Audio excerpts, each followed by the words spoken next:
Okay, thank you, Tejveer, for responding. Now tell me whether I'm audible or not.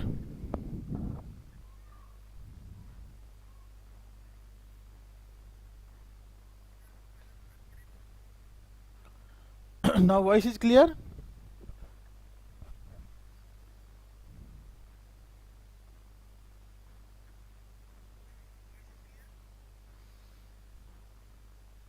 चलिए, thank you very much. माफ़ी चाहूँगा, थोड़ा सा technical problem था, नहीं समझ पाया क्या प्रॉब्लम थी, बट अब नाउ इट इज़ रेक्टिफाइड।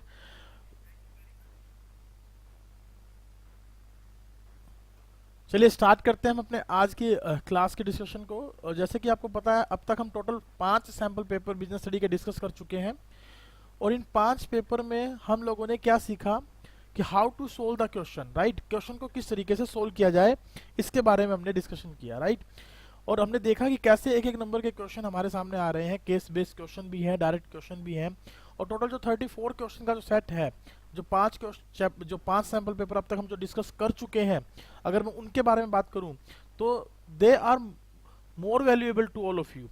अगर आप इन लेक्चर्स को अभी एग्जाम की व्यवस्था की वजह से नहीं देख पा रहे हैं तो कोई बात नहीं है, लेकिन मेरी रिक्वेस्ट है, जब भी आप अपने एग्जाम से फ्री हो, फिजिकल के एग्जाम से फ्री हो या इकोनॉमिक्स के एग्जाम से फ्री हो, तो आपके पास 1 वीक मिलेगा। ड्यूरिंग दैट वीक दिन में 1 या 2 सैम्पल पेपर जरूर देखें, इससे आपकी अंडरस्टैंडिंग डेवलप होगी और इससे आपको अच्छे से ये समझ में आ पाएगा कि आपको एग्जामिनेशन कैसे अटेम्प्ट करना है, राइट।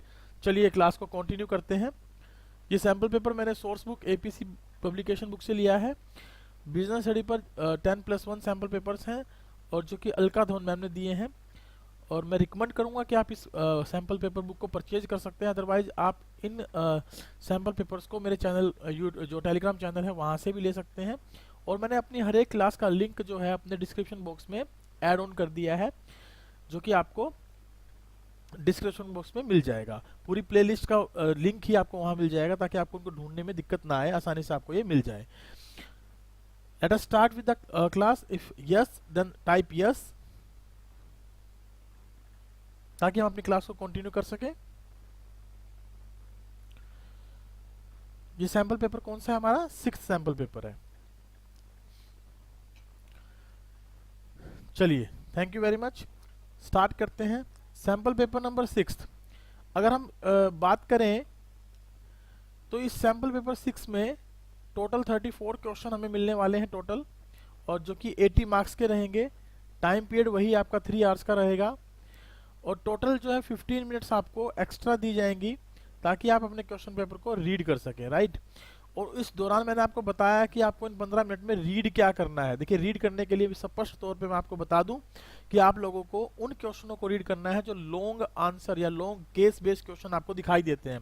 क्योंकि जो केस बेस्ड क्वेश्चन है ना, उनको सोल्व करने में काफी समय लगता है। अगर आप उनको एडवांस में इन 15 मिनट में पढ़ लेंगे, एक बार मोटा मोटा सा इनको पढ़ लेंगे, तो आपको स्पष्टता नजर आ जाएगी क्वेश्चन में। दोबारा पढ़ते वक्त ये क्लियरेंस हो जाएगी कि एक्चुअल में क्वेश्चन किसके बारे में पूछा गया है और क्या इसका आंसर हो सकता है। जैसे कि आपको पता ही है, क्वेश्चन हमारे पास आते हैं 1 नंबर के, 3 नंबर के, 4 नंबर के और 6 नंबर के, जिनमें 1 नंबर वाले जो क्वेश्चन है वो आपके लिए बड़े इंपॉर्टेंट हो जाते हैं। यदि आप इनको सभी को करेक्ट कर पाते हैं तो then there will be chances scoring the 80 marks out of 80। ठीक है, 80 में से 80 स्कोर करने के पूरे पूरे चांस बनते हैं। लेकिन अगर इनमें आप अपने नंबर कटवा लेंगे तो डेफिनेटली आपके 80 आउट ऑफ 80 नहीं आ पाएंगे। तो मेरी रिक्वेस्ट है कि आप अपने दोस्तों के साथ इन क्लास के लिंक को शेयर करें, उनको भी इनवाइट करें, ताकि बहुत सारे माइंड जब हमारे पास अवेलेबल होंगे तो अलग अलग तरीके के क्वेश्चन हमारे सामने निकल कर आएंगे, और वो क्वेश्चन जो आएंगे उन क्वेश्चनों को हम इजीली क्या कर पाएंगे, आंसर दे पाएंगे, सोल्व कर पाएंगे। और डिस्कशन से जो है हमेशा एक बेटर डाइवर्जेंट रिजल्ट निकल कर आता है हमारे सामने, राइट। चलिए स्टार्ट करते हैं आज का पहला क्वेश्चन। पहला क्वेश्चन आपके सामने है, दैट इज गाड़ी लिमिटेड। कौन सी लिमिटेड है? गाड़ी limited is a well-known automobile company in India. The production manager of the company believes that the best results come to the company because of effective partnership between a trained and qualified management and a cooperative workers, and thus there is no need of trade unions।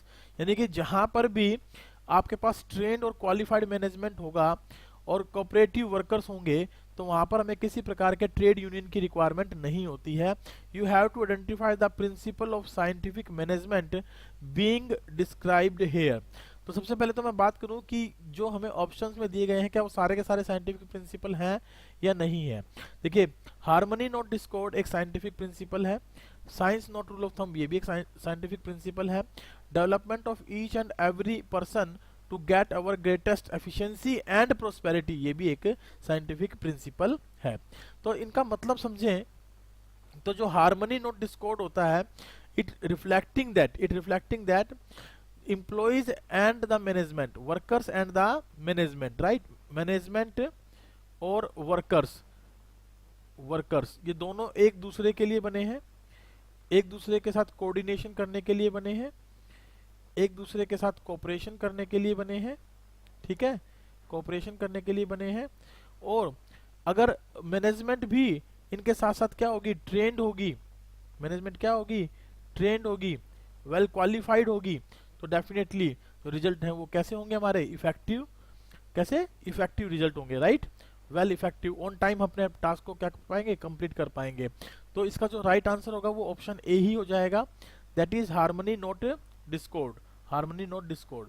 Science not rule of thumb में हम लोग क्या करते हैं, scientific analysis करते हैं और best method को सिलेक्ट करते हैं, बेस्ट मेथड को ढूंढते हैं साइंटिफिक स्टडी के द्वारा, ताकि जो वर्क है वो प्रॉपर्ली कंप्लीट किया जा सके। Development of each and every person to get our greatest efficiency and prosperity का मतलब है कि हम अपने एम्प्लॉयज को जहां तक पॉसिबल हो उनको करियर अपॉर्चुनिटीज प्रोवाइड करते हैं, मैक्सिमम डेवलपमेंट पर फोकस करते हैं, ताकि वो ऑर्गेनाइजेशन में इफेक्टिवली क्या कर सकें, काम कर सकें, right.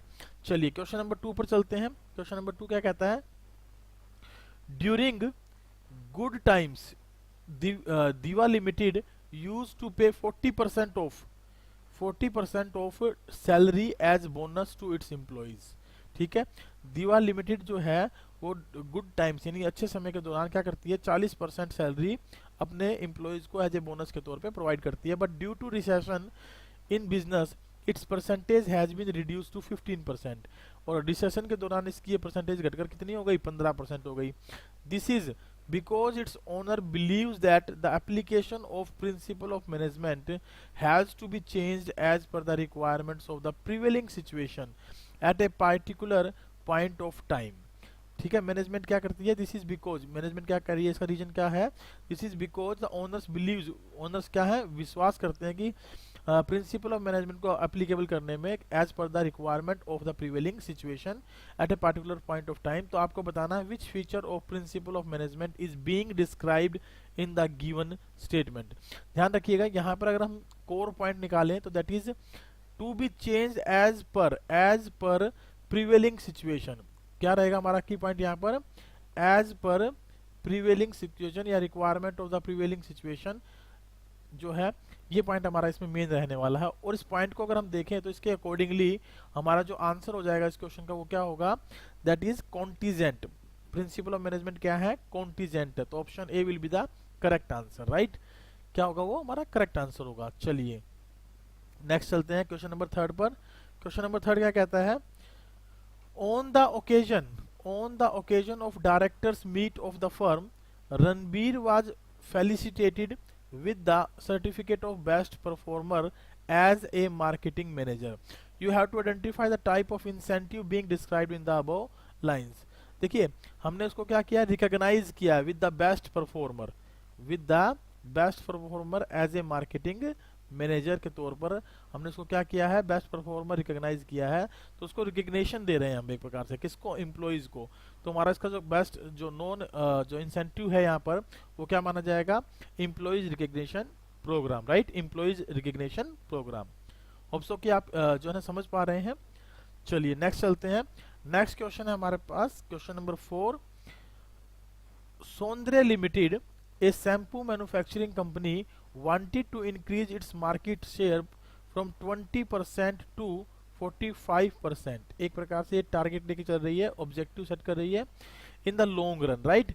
Keeping in view the growing trend of herbal and organic products of the company has decided to diversify into new product line which will promote eco-friendly living in the contemporary lifestyle lifestyle. Is it clear?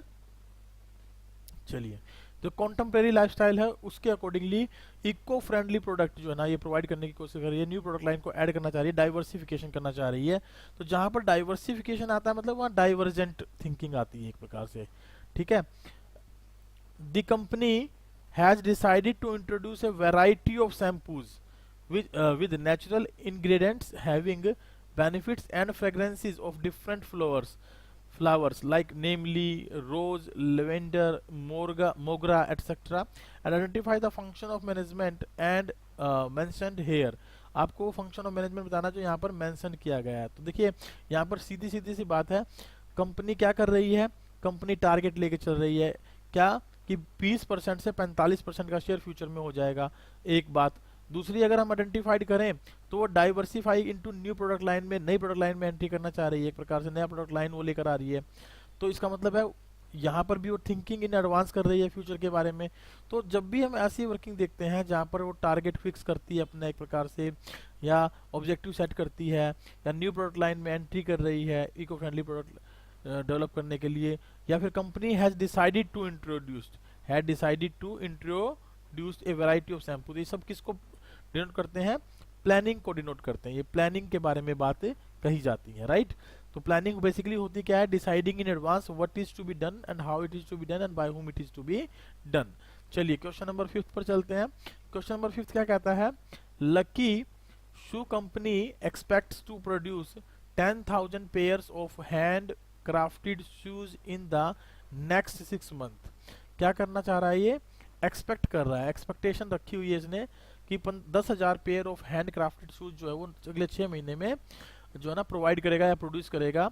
The plant supervisor has prepared an estimate to show the number of workers required in the factory at the production times. और जो हमारा supervisor है उसने क्या किया है, एक estimation तैयार किया है कि कितने वर्कर्स जो है ना at the time of production factory में रिक्वायर्ड होंगे। Identify the step in one of the function of management being described above. यहाँ पर आपको क्या बताना है, एक फंक्शन के बारे में बात करना। तो ऑप्शंस दिए हैं हमें, estimating man power requirement, selection, recruitment, job offer. देखिए जॉब ऑफर तो हम कब करते हैं, जब हम अपने किसी एम्प्लॉय को रिक्रूट कर लेते हैं। रिक्रूटमेंट हमारी किसी भी पार्टिकुलर प्रोसेस का पहला स्टेप होता है जिसमें हम इन्वाइट करते हैं बहुत सारे एप्लीकेंट्स को। सिलेक्शन सेकंड स्टेप होता है और उसमें हम रिजेक्शन का काम करते हैं। रिक्रूटमेंट को पॉजिटिव प्रोसेस भी बोल देते हैं और सिलेक्शन को नेगेटिव प्रोसेस भी बोल देते हैं। और जो estimation of man power requirement है वो जो है बेसिकली हम यहाँ पर वर्किंग कर रहे हैं। इसमें लिखा है कि estimate to show the number of workers required to factory at the production time. यहाँ से लेके और यहाँ तक की जो बात है वो estimation of man power requirement के बारे में बात हो रही है। तो हमारा करेक्ट आंसर क्या हो जाएगा, ऑप्शन ए।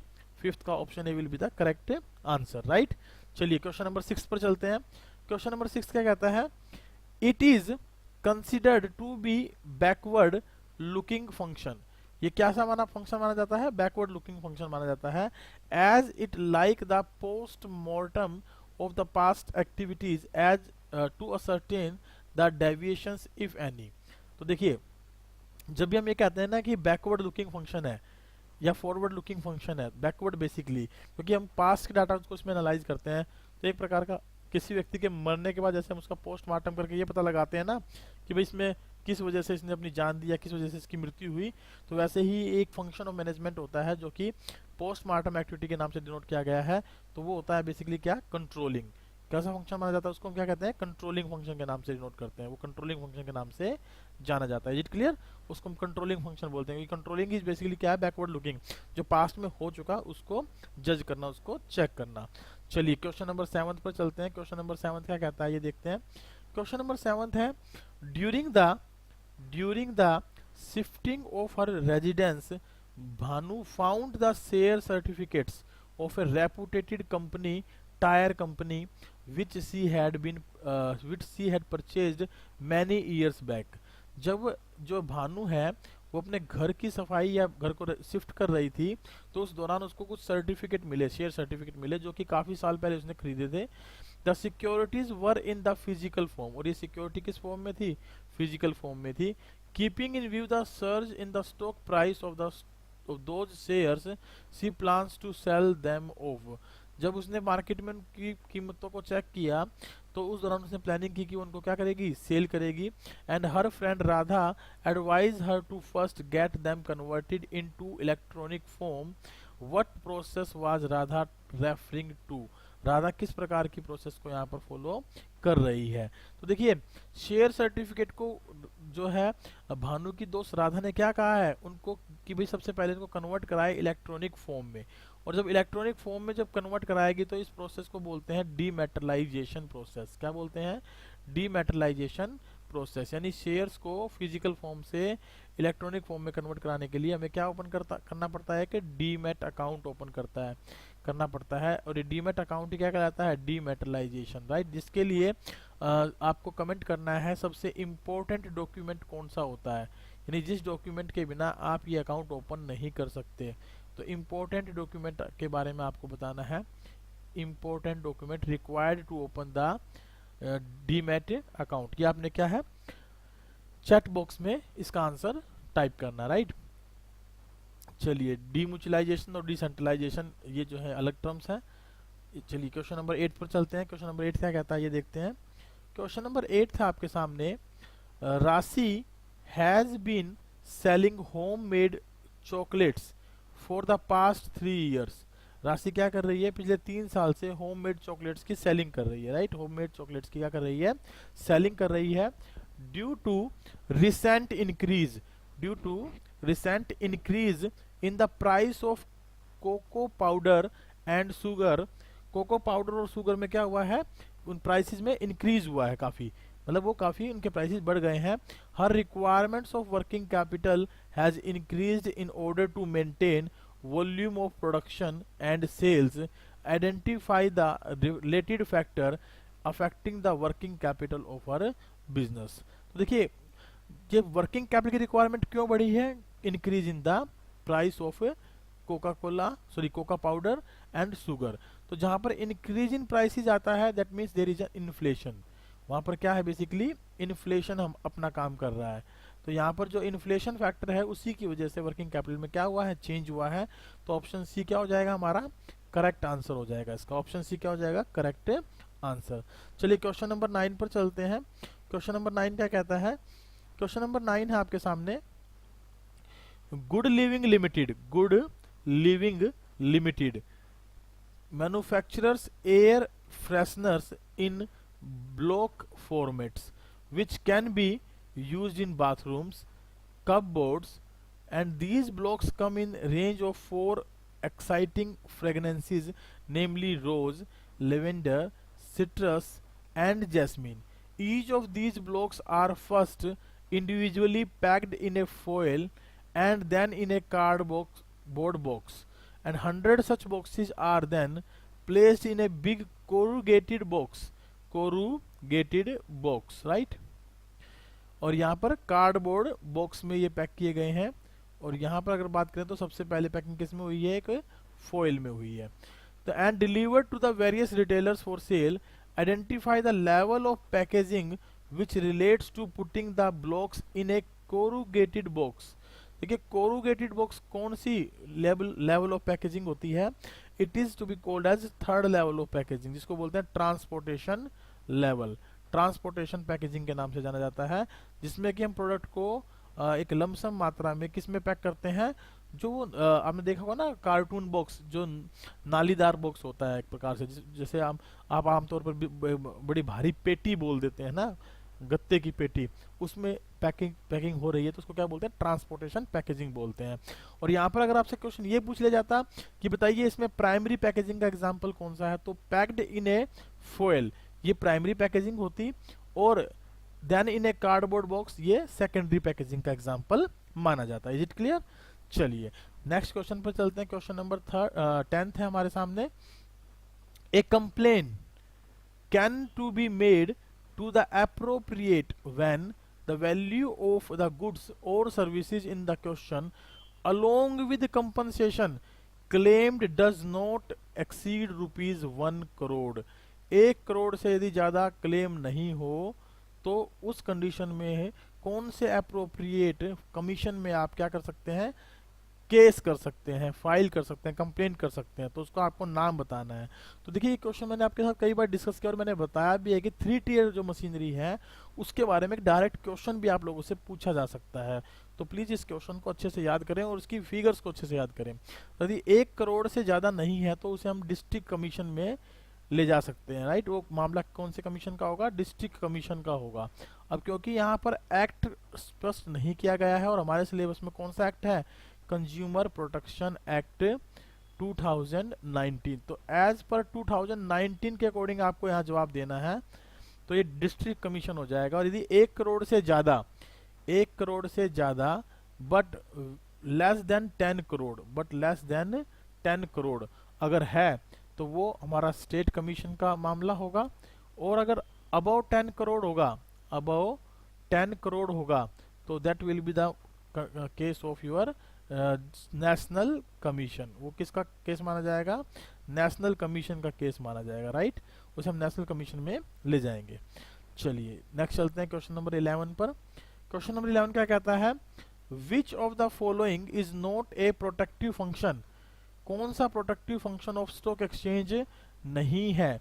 तो नहीं पूछा आपसे, नॉट ए प्रोटेक्टिव फंक्शन। इनमें से प्रोटेक्टिव फंक्शन कौन सा नहीं है ये बताना है आपने। तो prohibition of fraudulent and unfair trade practices function, तो ये कैसा फंक्शन है हमारा? Basically this is to be called as a protective function of organisation of the stock exchange. Protective function के तौर पे इसको हम क्या करते हैं? कंसिडर करते हैं। तो ये तो प्रोटेक्टिव फंक्शन में कंसिडर किया जाता है। दूसरा कंट्रोलिंग इनसाइडर ट्रेडिंग, ये भी एक प्रकार से कौन सा फंक्शन है? प्रोटेक्टिव फंक्शन है। Regulation of takeover bids by companies, this is regarding to the regulatory function. जहां रेगुलेशन की बात आ गई तो उसे क्या बोलते हैं? रेगुलेटरी फंक्शन बोलते हैं। तो it is not the protective function. Promotion of fair practices and code of conduct in the securities market, it is also a protective function. तो हमारा जो ऑप्शन सी है that will be the correct answer for this one question. Option C, regulation of takeover bids by companies is not a protective function, it is basically called as the regulatory function. कौन सा function माना जाता है? ये regulatory function माना जाता है, right. चलिए नेक्स्ट क्वेश्चन पर चलते हैं। Question number 12, a Diwali mela was organised in a residential colony in Delhi. After work was assigned to each member of welfare association, it was told that from whom he has to take orders and to whom he will be accountable. Identify the steps in organizing process being described above. तो सबसे पहले तो आप देखिए जो organising process है उसके steps कौन कौन से होते हैं। तो ये चारों के चारों जो हैं स्टेप्स ऑफ ऑर्गेनाइजिंग प्रोसेस हैं, जिसको हम शॉर्ट में समझे तो कैसे लिखते हैं? IDEA। ठीक है, वैसे बोलने में हम इसको आइडिया बोल देते हैं, स्पेलिंग कुछ और होती है, लेकिन इसको हम आइडिया के तौर पे याद रखें ताकि हमें याद रहे this is the organising process. इसको हम ऑर्गेनाइजिंग प्रोसेस के नाम से जानते हैं। इसमें आई क्या है? Identification and division of work. अब यहाँ पर तो बात किसकी हो रही है? It was told that from whom he has to take order and to whom he will be accountable.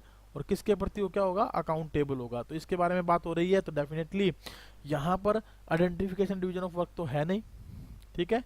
फिर है डिपार्टमेंटलाइजेशन। डिपार्टमेंटलाइजेशन बेसिकली हम सेम वर्क के आधार पे करते हैं, तो ये भी इसका आंसर नहीं होगा।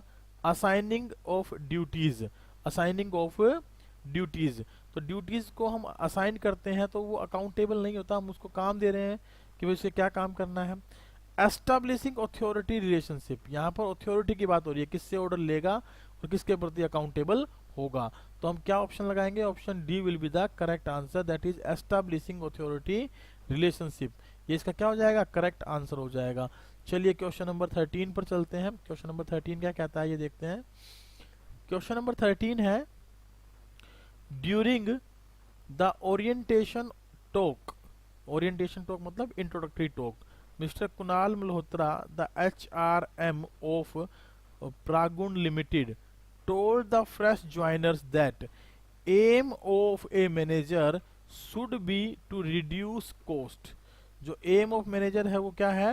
cost को reduce करना, cost को क्या करना? reduce करना, कम करना, and increasing the productivity through better planning, organizing, directing, staffing and controlling the activities of the organization। यानी with the help of different functions क्या करना, जो ऑब्जेक्टिव है बेसिकली मैनेजर का, एचआर मैनेजर का, कॉस्ट में कमी करना और प्रोडक्शन प्रोडक्टिविटी को बढ़ाना, राइट। ये दो बेसिक जो है ना उसके ऑब्जेक्टिव है या एम है। He also appraised them about the rise in sales volume of the company and increases in the number of employees over past 5 years। तो ठीक है, उसने ये भी बताया है कि कंपनी में सेल्स जो है काफ़ी बड़ी है, उसके लिए उन्होंने प्रशंसा की है, और साथ ही साथ नंबर ऑफ एम्प्लॉयज़ का भी पिछले 5 सालों में काफ़ी मात्रा में नंबर ऑफ एम्प्लॉयज़ इंक्रीज हुए हैं। अब देखते हैं क्वेश्चन क्या पूछा गया हमसे। क्वेश्चन पूछा गया है identify the related point of importance of management. Importance of management कौन सा पॉइंट यहाँ डिस्कस कर रहा है, being highlighted in the given statement.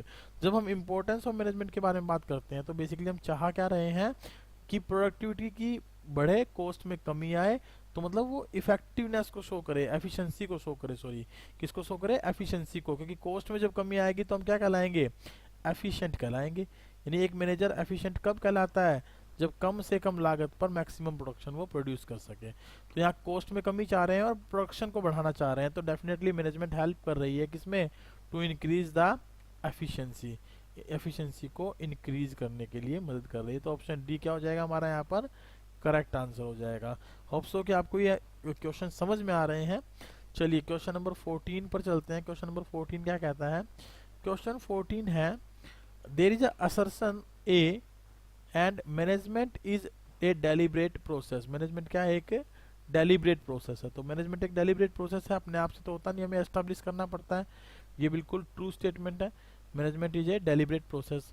Reason क्या बताया इसके पीछे, कह रहा job of a manager consist of a series of interconnected and interdependent functions aimed at achieving the goals of organisation, aims at achieving the goals of organisation. तो definitely देखिए job of manager क्या है, एक series of interconnected and interdependent function है। इसका मतलब है कि ये नहीं है कि अपने आप से फंक्शन एग्जीक्यूट हो जाएंगे, हमें एक दूसरे को मदद करनी पड़ेगी, प्लानिंग वाले को ऑर्गेनाइजिंग करते वक्त, ऑर्गेनाइजिंग वाले को प्लानिंग करते वक्त, ये सारी बातें हमें ध्यान में रखनी पड़ेंगी, यानी डेलिब्रेट फंक्शन है।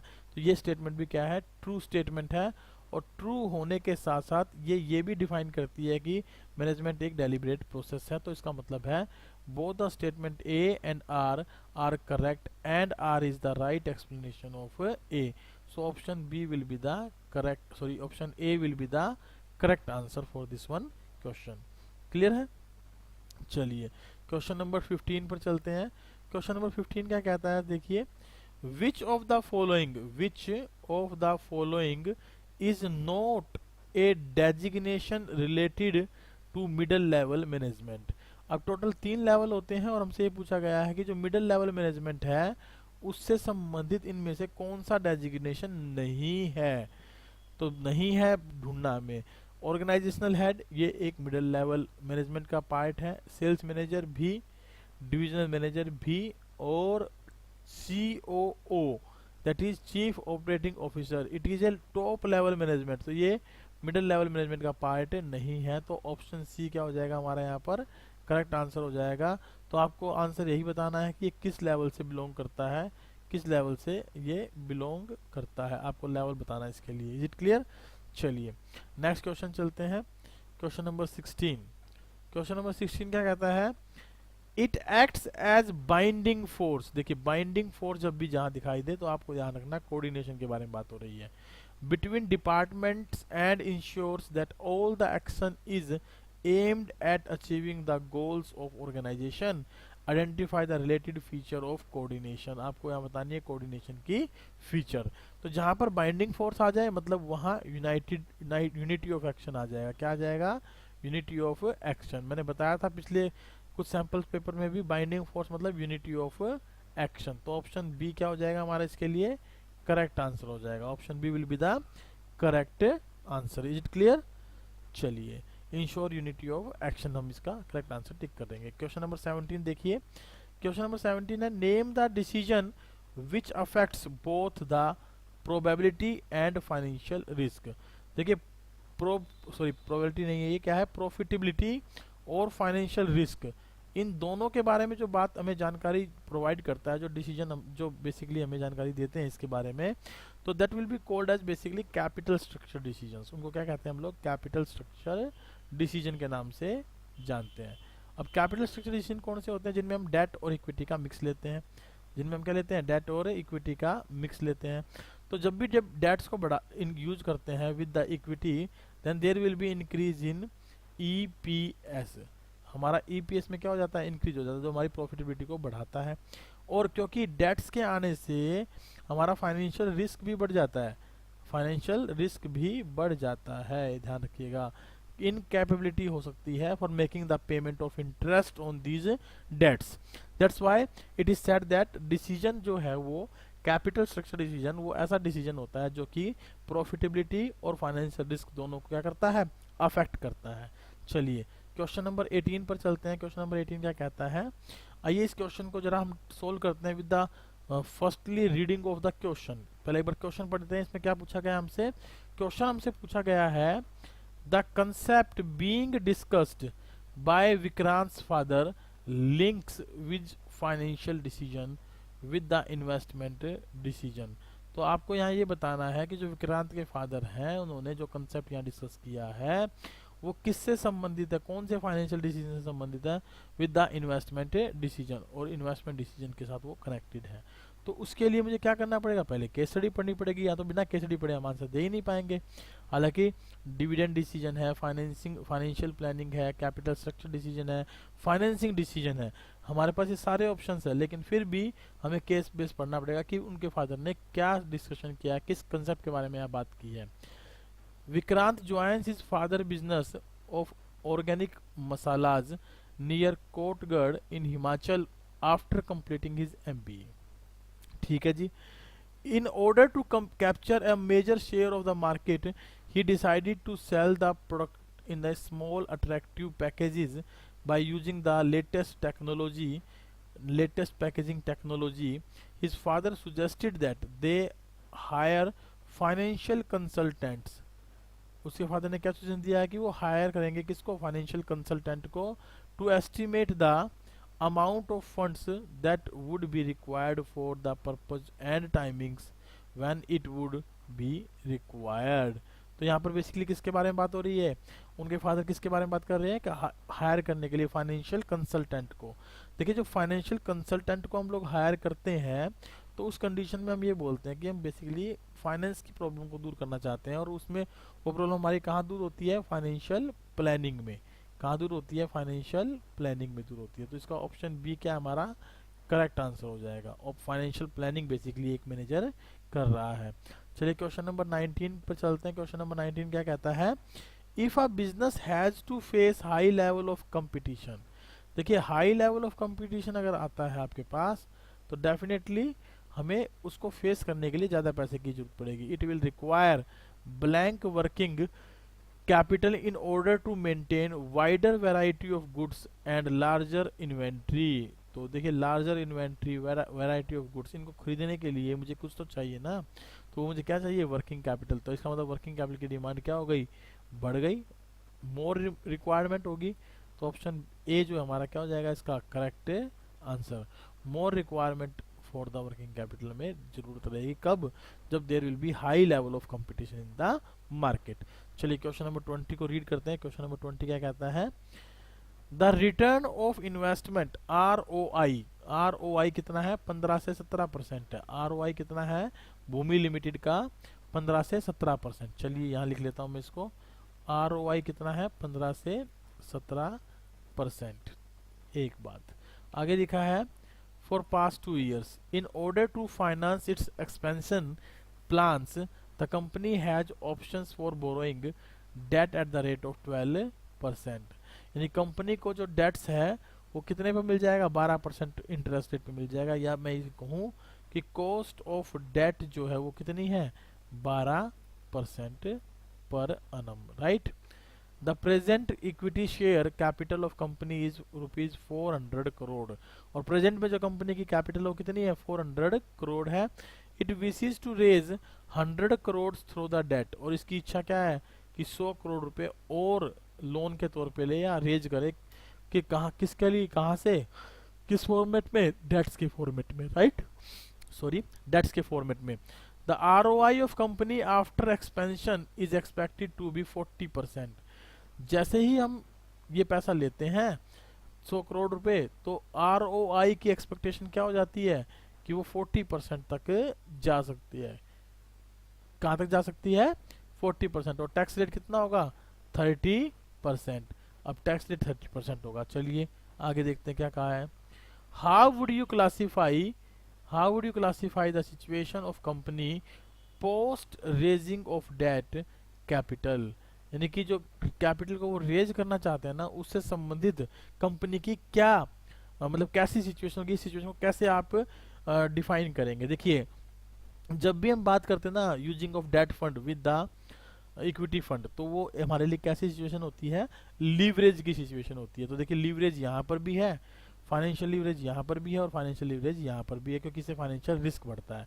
लेकिन बात ये है कि वो फेवरेबल होगी या अनफेवरेबल होगी। तो ध्यान रखिएगा, जब भी आपके सामने ऐसा क्वेश्चन आता है तो आपको ये कंडीशन चेक करनी है कि आपका जो ROI है, रिटर्न ऑन इन्वेस्टमेंट है, whether it is greater than cost of debt और नोट, ठीक है, उससे बड़ा है या नहीं है।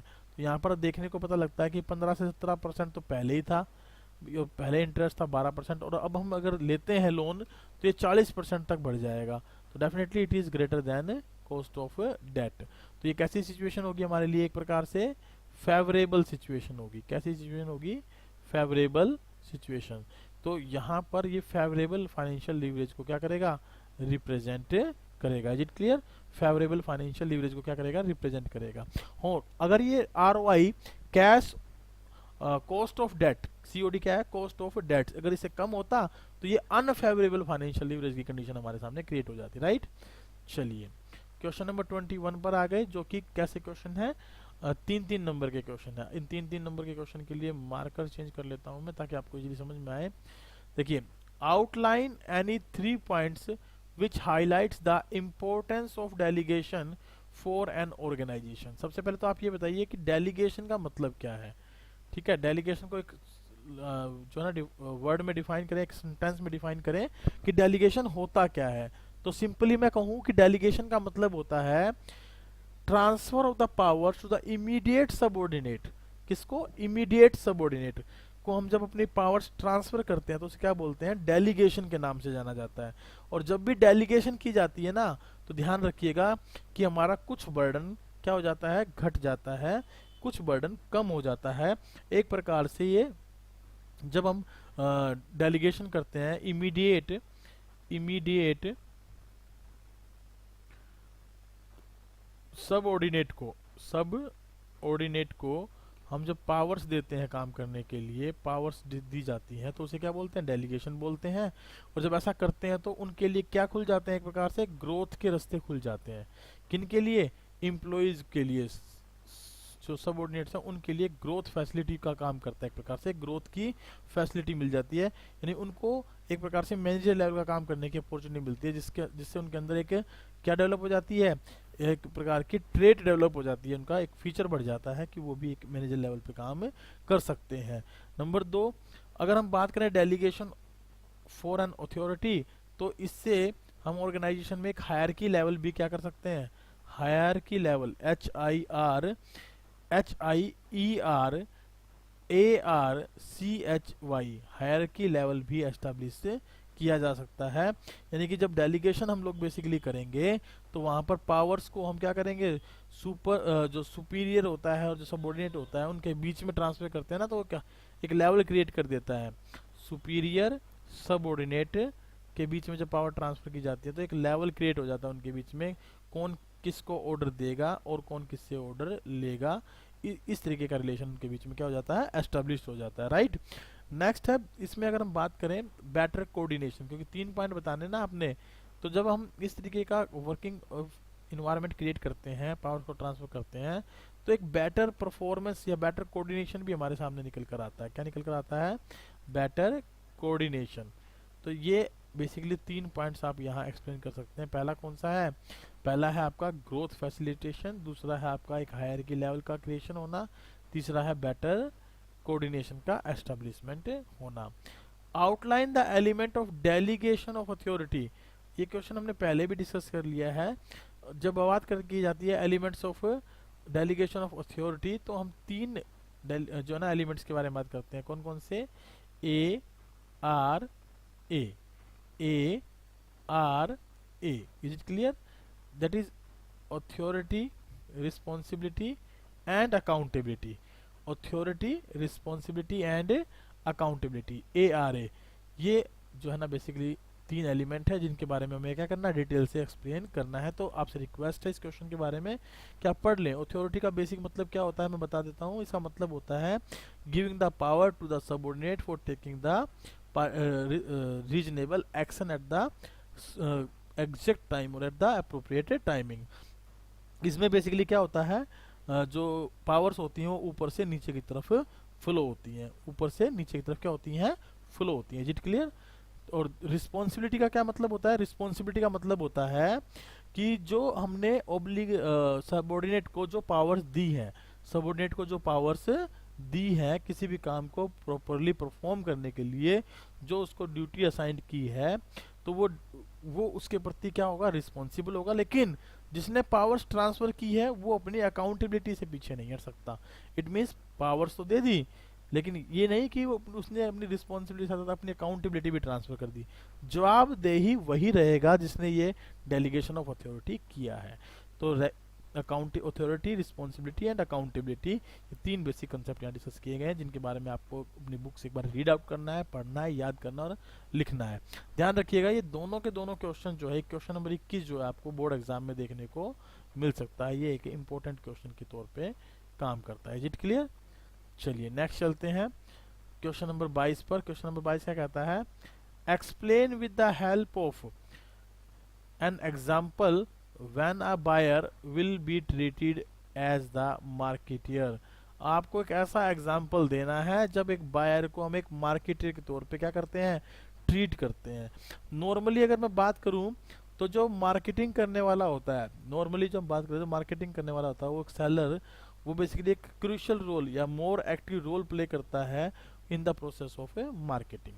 ठीक है, जो माल बेचने वाला होता है बेसिकली सेलर जो होता है, वो सेलर क्या करता है, एक एक्टिव रोल प्ले करता है, एक एक्टिव रोल प्ले करता है किसके लिए, for the process of marketing, for the process of marketing, marketing के लिए वो एक इम्पोर्टेंट रोल प्ले करता है। चाहे वो जो रोल प्ले करता है ना उसमें उसका काम क्या होता है, बेसिकली उसका काम होता है जो पोटेंशियल कस्टमर्स होते हैं या जो ऑफर्स वो मार्केट में क्रिएट कर सकता है, या किसी प्रकार से जो प्रोस्पेक्टिव कस्टमर्स है उनको मोटिवेट करना, उनको क्या करना, मोटिवेट करना। किस पर्पज के लिए, for buying the goods maximum, for buying the goods maximum. देखिए अगर आपको यहाँ क्वेश्चन समझ में नहीं आया तो फिर आप इसका आंसर भी नहीं दे पाएंगे। क्वेश्चन क्या है मैं फिर एक बार रिपीट कर दूं, explain with the help of an example when a buyer will be treated as a marketeer. एक बायर मार्केटर कब बन सकता है इसके बारे में आपने बताना है। तो मैंने आपको ये बताने की कोशिश की है कि जब भी हम देखते हैं किसी सेलर को, तो वो सेलर बेसिकली क्या करता है, एक एक्टिव रोल प्ले करता है किसमें, प्रोसेस ऑफ मार्केटिंग में। और जिसका पर्पज क्या होता है, बेसिकली जो अप्रोप्रिएट कस्टमर होते हैं, पोटेंशियल कस्टमर होते हैं या प्रोस्पेक्टिव कस्टमर होते हैं, उनको मोटिवेट करना किसके लिए, गुड्स को परचेज करने के लिए। ठीक है, लेकिन फिर भी कुछ एक्सेप्शनल केस ऐसे होते हैं जब बायर जो ना वो एक इम्पोर्टेंट रोल प्ले करता है। वैसे तो सेलर का ही काम होता है सारा का सारा, सेलर ही करता है सारे काम।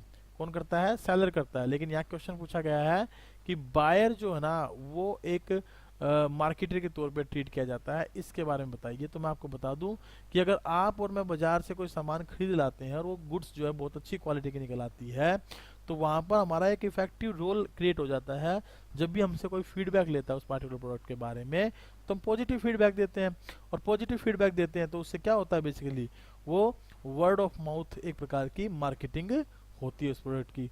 ठीक है, फ्री ऑफ कॉस्ट मार्केटिंग हो जाती है। तो ऐसी सिचुएशन में हम ये कहते हैं कि जो बायर है वो क्या बन जाता है, मार्केटियर बन जाता है। बायर क्या बन जाता है, मार्केटियर बन जाता है। और बाकी जो भी आपको सुटेबल एग्जाम्पल लगे उस एग्जाम्पल के थ्रू आप इसको एक्सप्लेन कर सकते हैं। Is it clear? चलिए क्वेश्चन नंबर 23 पर चलते हैं। क्वेश्चन नंबर 23 क्या कहता है ये देखते हैं। Jack Welch was chairman and CEO of a General Electric. अगर ये चेयरमैन है या सीईओ है तो आपको कमेंट करना है कि ये किस लेवल पर काम कर रहा है, ये किस लेवल ऑफ मैनेजमेंट पर काम कर रहा है। इसके बारे में आपको कमेंट बॉक्स में क्या करना है, कमेंट करना है। चलिए, the company's value rose 4000% when he retired from GE. He received a severance payment of $417 million, the largest such payment in history. He once remarked, उसने एक बात कही, क्या कही? if you pick the right people and give them the opportunity to spread their wings and put compensation as a career behind it, you almost don't have to manage them. तो आपको किसी भी चीज़ को मैनेज करने की ज़रूरत नहीं होगी। तो इसे क्या कहेंगे? बेसिकली क्वेश्चन है हमारा, identify the style of leadership he is referring to the above lines. तो ये जो ये लाइनें दी गई ना यहाँ से, कहाँ से? If you pick the right people and gave them opportunity to spread their wings and to put compensation as a career behind it, इसको हम बेसिकली क्या बोलते हैं? एक प्रकार से लेसिज फेयर, क्या बोलते हैं? लेसिज फेयर या free rein leadership style, free rein leadership style, ठीक है, या लेसिज फेयर लीडरशिप स्टाइल के नाम से हम इसे जानते हैं। क्लियर है? अब आपको बताना है 2 features of the style of leadership as identified in part A and part B. जो पार्ट ए में जो लीडरशिप स्टाइल आपने ढूंढा उसकी 2 फीचर बता दी। जब लेसिज फेयर जहाँ पर होगा तो सीधी सी बात है वहाँ पर सबऑर्डिनेट्स को क्या मिलेगी? हाई डिग्री ऑफ अथॉरिटी मिलेगी, काम करने की ऑटोनॉमी मिलेगी, और वो बेसिकली अच्छी पॉलिसीज को फॉर्मुलेट करने में मदद भी करेंगे। और दूसरा, लीडर जो इस प्रकार का लेसिज फेयर इन्वायरमेंट हम क्रिएट करते हैं उसमें जो अथॉरिटी में क्या करते हैं, हम एक प्रकार से विश्वास रखते हैं कि authority unless it is absolutely essential, इनकी अथॉरिटी देना जरूरी है किसी ना किसी एम्प्लॉय को। और यहाँ पर बेसिकली क्या होता है? इंटरफेयर नहीं होता, किसका? मैनेजमेंट का। और वर्कर सेल्फ ऑटोनॉमी होके क्या करते हैं?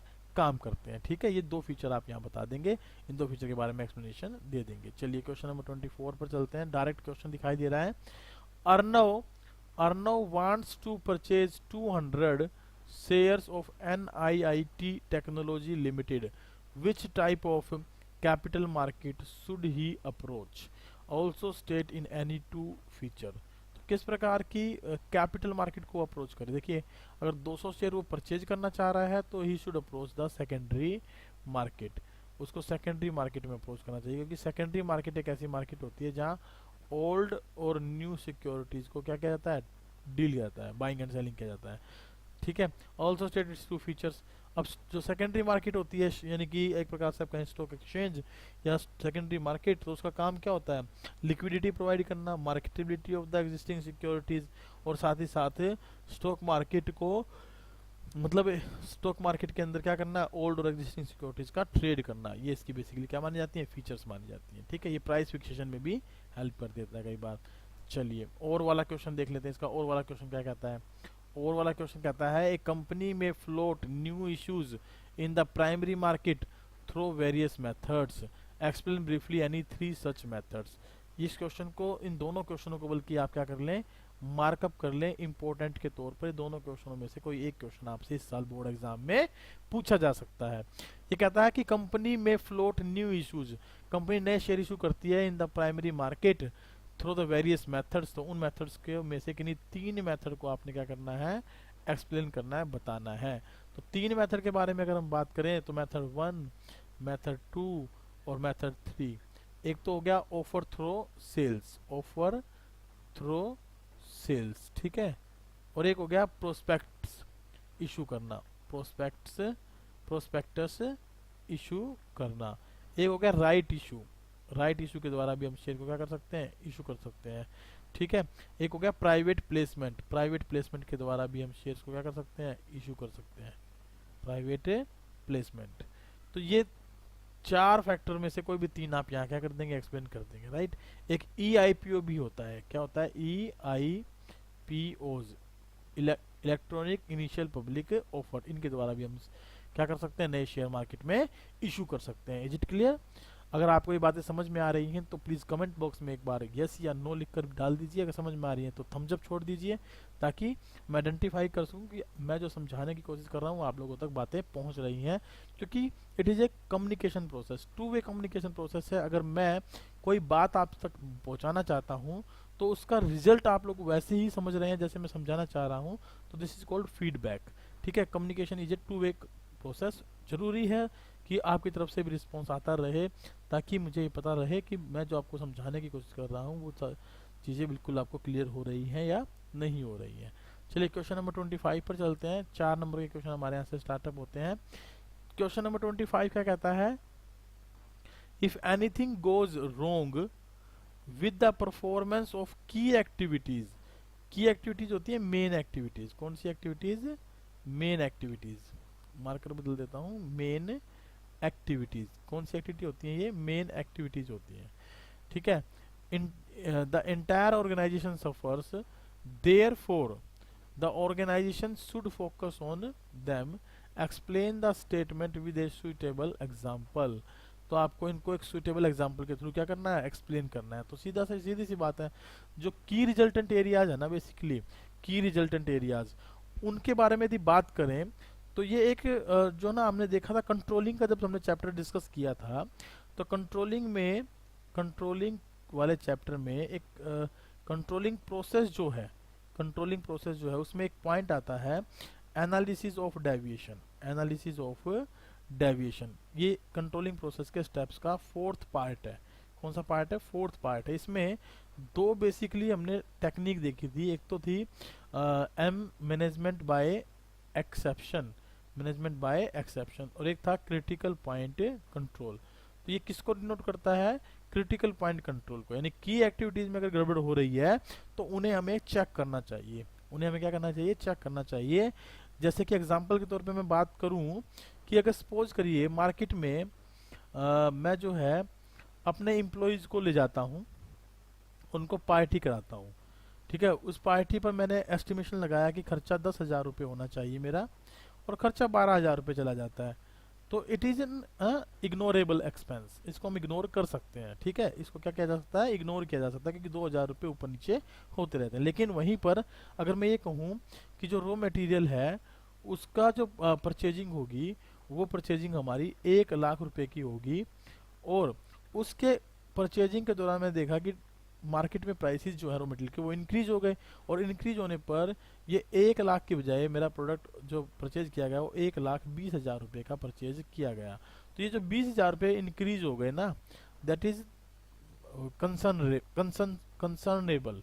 इसकी सूचना मैनेजमेंट तक होनी चाहिए, मैनेजमेंट को इसके बारे में पता होना चाहिए, ताकि वो इसके ऊपर एक अप्रोप्रिएट प्लान तैयार कर सके। तो यहाँ पर ध्यान रखें कि आपको CPC क्रिटिकल पॉइंट कंट्रोल को डिटेल में क्या करना है, एक्सप्लेन करना है, राइट। तो अपने कंट्रोलिंग प्रोसेस में एनालिसिस ऑफ डेविएशन वाले से CPC और MBE, मैनेजमेंट बाय एक्सेप्शन और क्रिटिकल पॉइंट कंट्रोल, दोनों को अच्छे से स्टडी करें। और ये क्वेश्चन आपके लिए एक इम्पोर्टेंट क्वेश्चन के तौर पर है। मैं कह रहा हूँ कि ये क्वेश्चन आपके एग्जाम में पूछा ही जा सकता है आप लोगों से। ठीक है, चलिए क्वेश्चन नंबर 26 के बारे में बात करते हैं। क्वेश्चन 26 क्या कहता है, management as an art and a science are not mutually exclusive but complement each other. ठीक है, ये क्या है, कंप्लीमेंट है एक दूसरे के, म्यूचुअली एक्सक्लूसिव इवेंट नहीं है, यानी एक दूसरे से अलग नहीं है। आप ये कहे ये एक दूसरे के क्या है, कंप्लीमेंट है। यानी कि अगर आपको लगता है कि मैनेजमेंट एक साइंस है, तो उस साइंस में जो नॉलेज आपने एक्वायर्ड की है उसको प्रॉपर तरीके से इम्प्लीमेंट करना, प्रॉपर तरीके से क्या करना, इम्प्लीमेंट करना, आपका क्या बन जाता है, आर्ट बन जाता है। इसका मतलब है कि मैनेजमेंट को आर्ट कहने से पहले आपको ये पता होना चाहिए मैनेजमेंट साइंस है तो क्यों है, या कौन सी साइंस है, उसके अंदर जो थ्योरेटिकल नॉलेज है वो आपको एक्वायर करनी पड़ेगी, और उस थ्योरेटिकल नॉलेज को आपको पर्सनलाइज वे में इम्प्लीमेंट करना पड़ेगा। क्या बनाने के लिए, उसको आर्ट बनाने के लिए। तो इस क्वेश्चन का जब आप आंसर देंगे तो आप यहाँ पर क्वेश्चन का आंसर किससे स्टार्ट कर सकते हैं, यस या नो से स्टार्ट कर सकते हैं, कि management as an art and a science are not mutually exclusively but complement to each other, we are agreeing with this statement. हम इससे क्या कर रहे हैं, एग्रीइंग कर रहे हैं। और इसमें हमें क्या करना है, हमें बताना है कि भाई आर्ट क्या होती है, हमें बताना है कि भाई साइंस क्या होती है, और हमें देखना है कि दोनों के दोनों के ऊपर मैनेजमेंट किस तरीके से बेस्ड है। जिसमें हम बात करें कि मैनेजमेंट को आर्ट के तौर पे कन्वर्ट करने के लिए सबसे ज़्यादा जरूरी क्या है, एक सिस्टमेटाइज बॉडी ऑफ नॉलेज का होना बहुत जरूरी है, जर्नल सर्टेन जनरल ट्रूथ्स के साथ, इस पॉइंट्स के साथ या गाइडेंस के साथ, जिससे कि हम ये कह सकें कि जो साइंस है, सॉरी जो मैनेजमेंट है वो क्या है, एक प्रकार से प्योर साइंस तो नहीं, लेकिन इसको हम सोशल या इन एग्जैक्ट साइंस के तौर पर कह सकें, क्योंकि बहुत सारे काम ऐसे होते हैं जैसे यूनिवर्सली एप्लीकेबिलिटी, रिजल्ट्स की एप्लीकेबिलिटी, वो जो है ना प्रिंसिपल ऑफ मैनेजमेंट में या मैनेजमेंट के अंदर एक जैसी नहीं होती है। ठीक है, तो आर्ट का मीनिंग बताना है, साइंस का मीनिंग बताना है, और दोनों के अंदर आपको ये क्लियर कट करना है कि जो request for becoming a successful manager है वो सबसे पहले क्या है कि आपको कोर नॉलेज होनी चाहिए, किसके बारे में, थ्योरीज के बारे में, प्रिंसिपल्स के बारे में, जनरल गाइडलाइंस के बारे में, ताकि हम इसको क्या कह सकें, मैनेजमेंट एज ए साइंस के तौर पे जान सके। और सेकेंडली, जब हमें थ्योरेटिकल नॉलेज हो जाएगी तो उसको हम एज ए स्किल क्या कर सके, इम्प्लीमेंट कर सके, स्किल के तौर पर उसको क्या कर सके, अप्लाई कर सके, ताकि उससे मीनिंगफुल रिजल्ट्स निकाले जा सके, डिजायर्ड गोल्स को अचीव किया जा सके। तब हम ये कहेंगे कि मैनेजमेंट क्या है, एज एन आर्ट भी है, एक साइंस भी है, और ना ये नॉट म्यूचुअली एक्सक्लूसिव है, बल्कि ये क्या है, कंप्लीमेंट टू ईच अदर है, कंप्लीमेंट टू ईच अदर, यानी एक दूसरे के बिना ये क्या है, अधूरे हैं, एक दूसरे के साथ ये जुड़े हुए हैं, आप ये कह सकते हैं। इसमें और वाला क्वेश्चन क्या कहता है, ये देखते हैं। और वाला question, coordination is required in all the functions of management. देखिए पहले चैप्टर का कितना आसान सा क्वेश्चन पूछा है, फंक्शंस ऑफ मैनेजमेंट का पूछा है, तो आपको क्या करना है, coordination with planning, coordination with planning, with organising, with planning organising staffing, with directing और विद कंट्रोलिंग, आपको यहाँ पर एक्सप्लेन करना है, ताकि हम ये एक्सप्लेन कर सकें कि कोऑर्डिनेशन जो है हर लेवल ऑफ फंक्शन या हर फंक्शन ऑफ मैनेजमेंट के लिए जरूरी होता है, रिक्वायर्ड होता है। Is it clear? तो ये डायरेक्ट क्वेश्चन आपकी बुक में दिया गया है, coordination is required at all level of function of management. तो आप इसमें लिखेंगे कि कोऑर्डिनेशन क्या है, एक प्रकार से सभी फंक्शंस ऑफ मैनेजमेंट के लिए रिक्वायरमेंट है, प्री रिक्वेस्ट ही है। ये एक ऐसा थ्रेड है, एक ऐसा धागा है जो कि बेसिकली क्या करता है, सभी फंक्शंस ऑफ मैनेजमेंट को एक सूत्र में बांध के रखता है, सभी फंक्शंस ऑफ मैनेजमेंट क्या करता है, एक सूत्र में बांध के रखता है, ताकि सभी फंक्शंस प्रॉपरली क्या कर सकें, फंक्शनेट हो सके, काम कर सके, राइट। तो हम इसमें coordination with the help, coordination through planning, coordination through organising या स्टाफिंग, डायरेक्टिंग एंड कंट्रोलिंग, इनके बारे में यहाँ डिटेल से लिखेंगे, ताकि हमारा क्वेश्चन क्या हो जाए, कंप्लीट हो जाए। ठीक है, होप सो कि आपको ये क्वेश्चन समझ में आया होगा। चलिए क्वेश्चन नंबर 27 पर चलते हैं। क्वेश्चन नंबर 27 क्या कहता है, as a owner of popular chain of restaurant, owner of popular chain of restaurant Anurup has decided to tap revenue beyond servicing meals in the restaurant. यानी कि एक जो ना अनुरूप है वो चेन ऑफ रेस्टोरेंट का ओनर है, और वो चाहता क्या है कि और ज्यादा रेवेन्यू कमाए by providing the services of meal के अलावा, right, services meal in the restaurant, यानी खाना जो होटल में खाना प्रोवाइड करता है उसके अलग, उससे दूर जाकर, बियॉन्ड जाकर, उससे बाहर जाकर। He has now diversified it into the selling a wide variety of salad dressings, sauces, snacks and ready to eat food packets through the grocery stores. किसके द्वारा करना चाहता है सारा काम, ग्रोसरी स्टोर्स के द्वारा करना चाहता है, यानी कि वो डाइवर्सिफिकेशन कर रहा है। और मैंने आपको बताया था जहाँ डाइवर्सिफिकेशन होता है वहाँ बेसिकली क्या होता है, जहाँ पर भी डाइवर्सिफिकेशन आ जाए तो आप सिंपली ध्यान रखेंगे वहाँ पर हम एक प्रकार से और अलग एक्टिविटी करना चाहते हैं, जो एक्टिविटी कर रहे हैं उसके अलावा एक और एक्टिविटी हम वहाँ पर परफॉर्म करना चाहते हैं।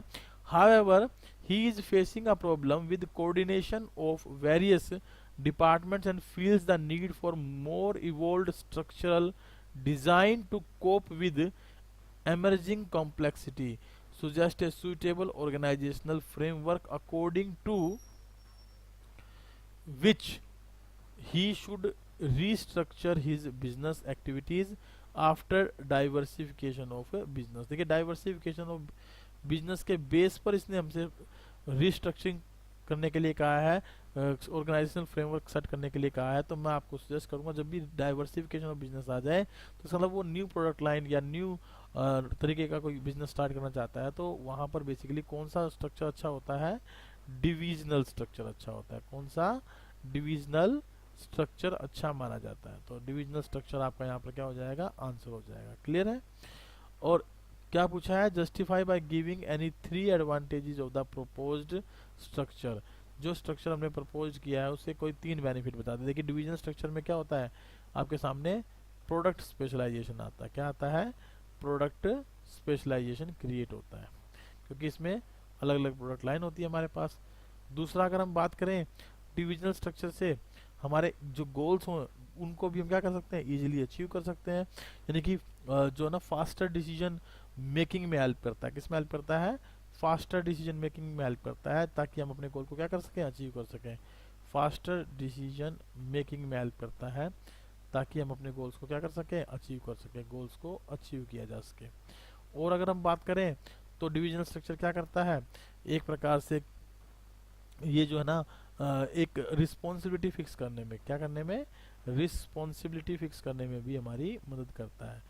कि भाई अगर हमने डिविजनल स्ट्रक्चर लिया है तो वहाँ पर डिफरेंट और डिपार्टमेंट्स होंगे, डिफरेंट ब्रांचेज होंगी, तो हर एक ब्रांच के लिए कौन जिम्मेदार होगा इस बारे में हम यहाँ आसानी से क्या कर सकते हैं, पता लगा सकते हैं, और उनको रिस्पॉन्सिबल ठहराया जा सकता है। कौन प्रॉफिटेबल सिचुएशन में है ब्रांच और कौन सी प्रॉफिटेबल सिचुएशन में नहीं है, या कौन सी लॉस की कंडीशन में चल रही है, इनका भी आइडेंटिफिकेशन हम क्या कर सकते हैं, ईजिली कर सकते हैं। इनको ईजिली क्या कर सकते हैं, आइडेंटिफाई कर सकते हैं। ठीक है, चलिए नेक्स्ट है हमारे पास 28th क्वेश्चन नंबर 28। ये क्या कहता है, Roshan private limited is a small business unit which is engaged in manufacturing economical lamp sets in Udaipur, which are supplied to various hotels in nearby towns। ठीक है जी, रोशन प्राइवेट लिमिटेड है, small business है, उसकी ऐसी यूनिट है कि वो क्या करता है, इकोनॉमिकल लैम्प सेट्स तैयार करता है उदयपुर के अंदर, और सप्लाई करता है नियर बाय टाउन्स के अंदर, होटल्स के अंदर, various hotels in the nearby towns, जो नियर बाय टाउन में जो होटल्स हैं उनमें सप्लाई करता है। It employs man and women from nearby villages as workers for creating good lamp and shade designs in a wide variety।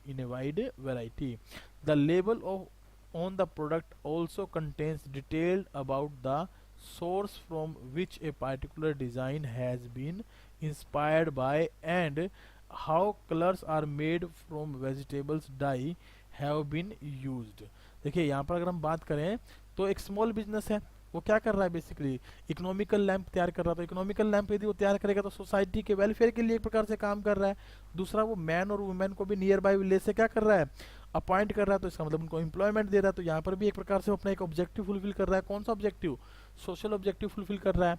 ठीक है, और साथ ही साथ अगर हम बात करें तो वो वाइड वेराइटीज तैयार कर रहा है। क्या कर रहा है, वाइड वेराइटीज तैयार कर रहा है, और प्रॉपर लेबलिंग भी कर रहा है। प्रॉपर क्या कर रहा है, लेबलिंग भी कर रहा है। तो यहाँ पर यहाँ तक की अगर बात करता हूँ मैं, creating good shape design lamp इन ए वाइड वैरायटी, तो ये जो है ये सारी बातें एक प्रकार से मैनेजमेंट के ऑब्जेक्टिव्स के को डिनोट करते हैं। ऑर्गेनाइजेशनल ऑब्जेक्टिव को क्या करते हैं, डिनोट करते हैं ऑब्जेक्टिव्स को।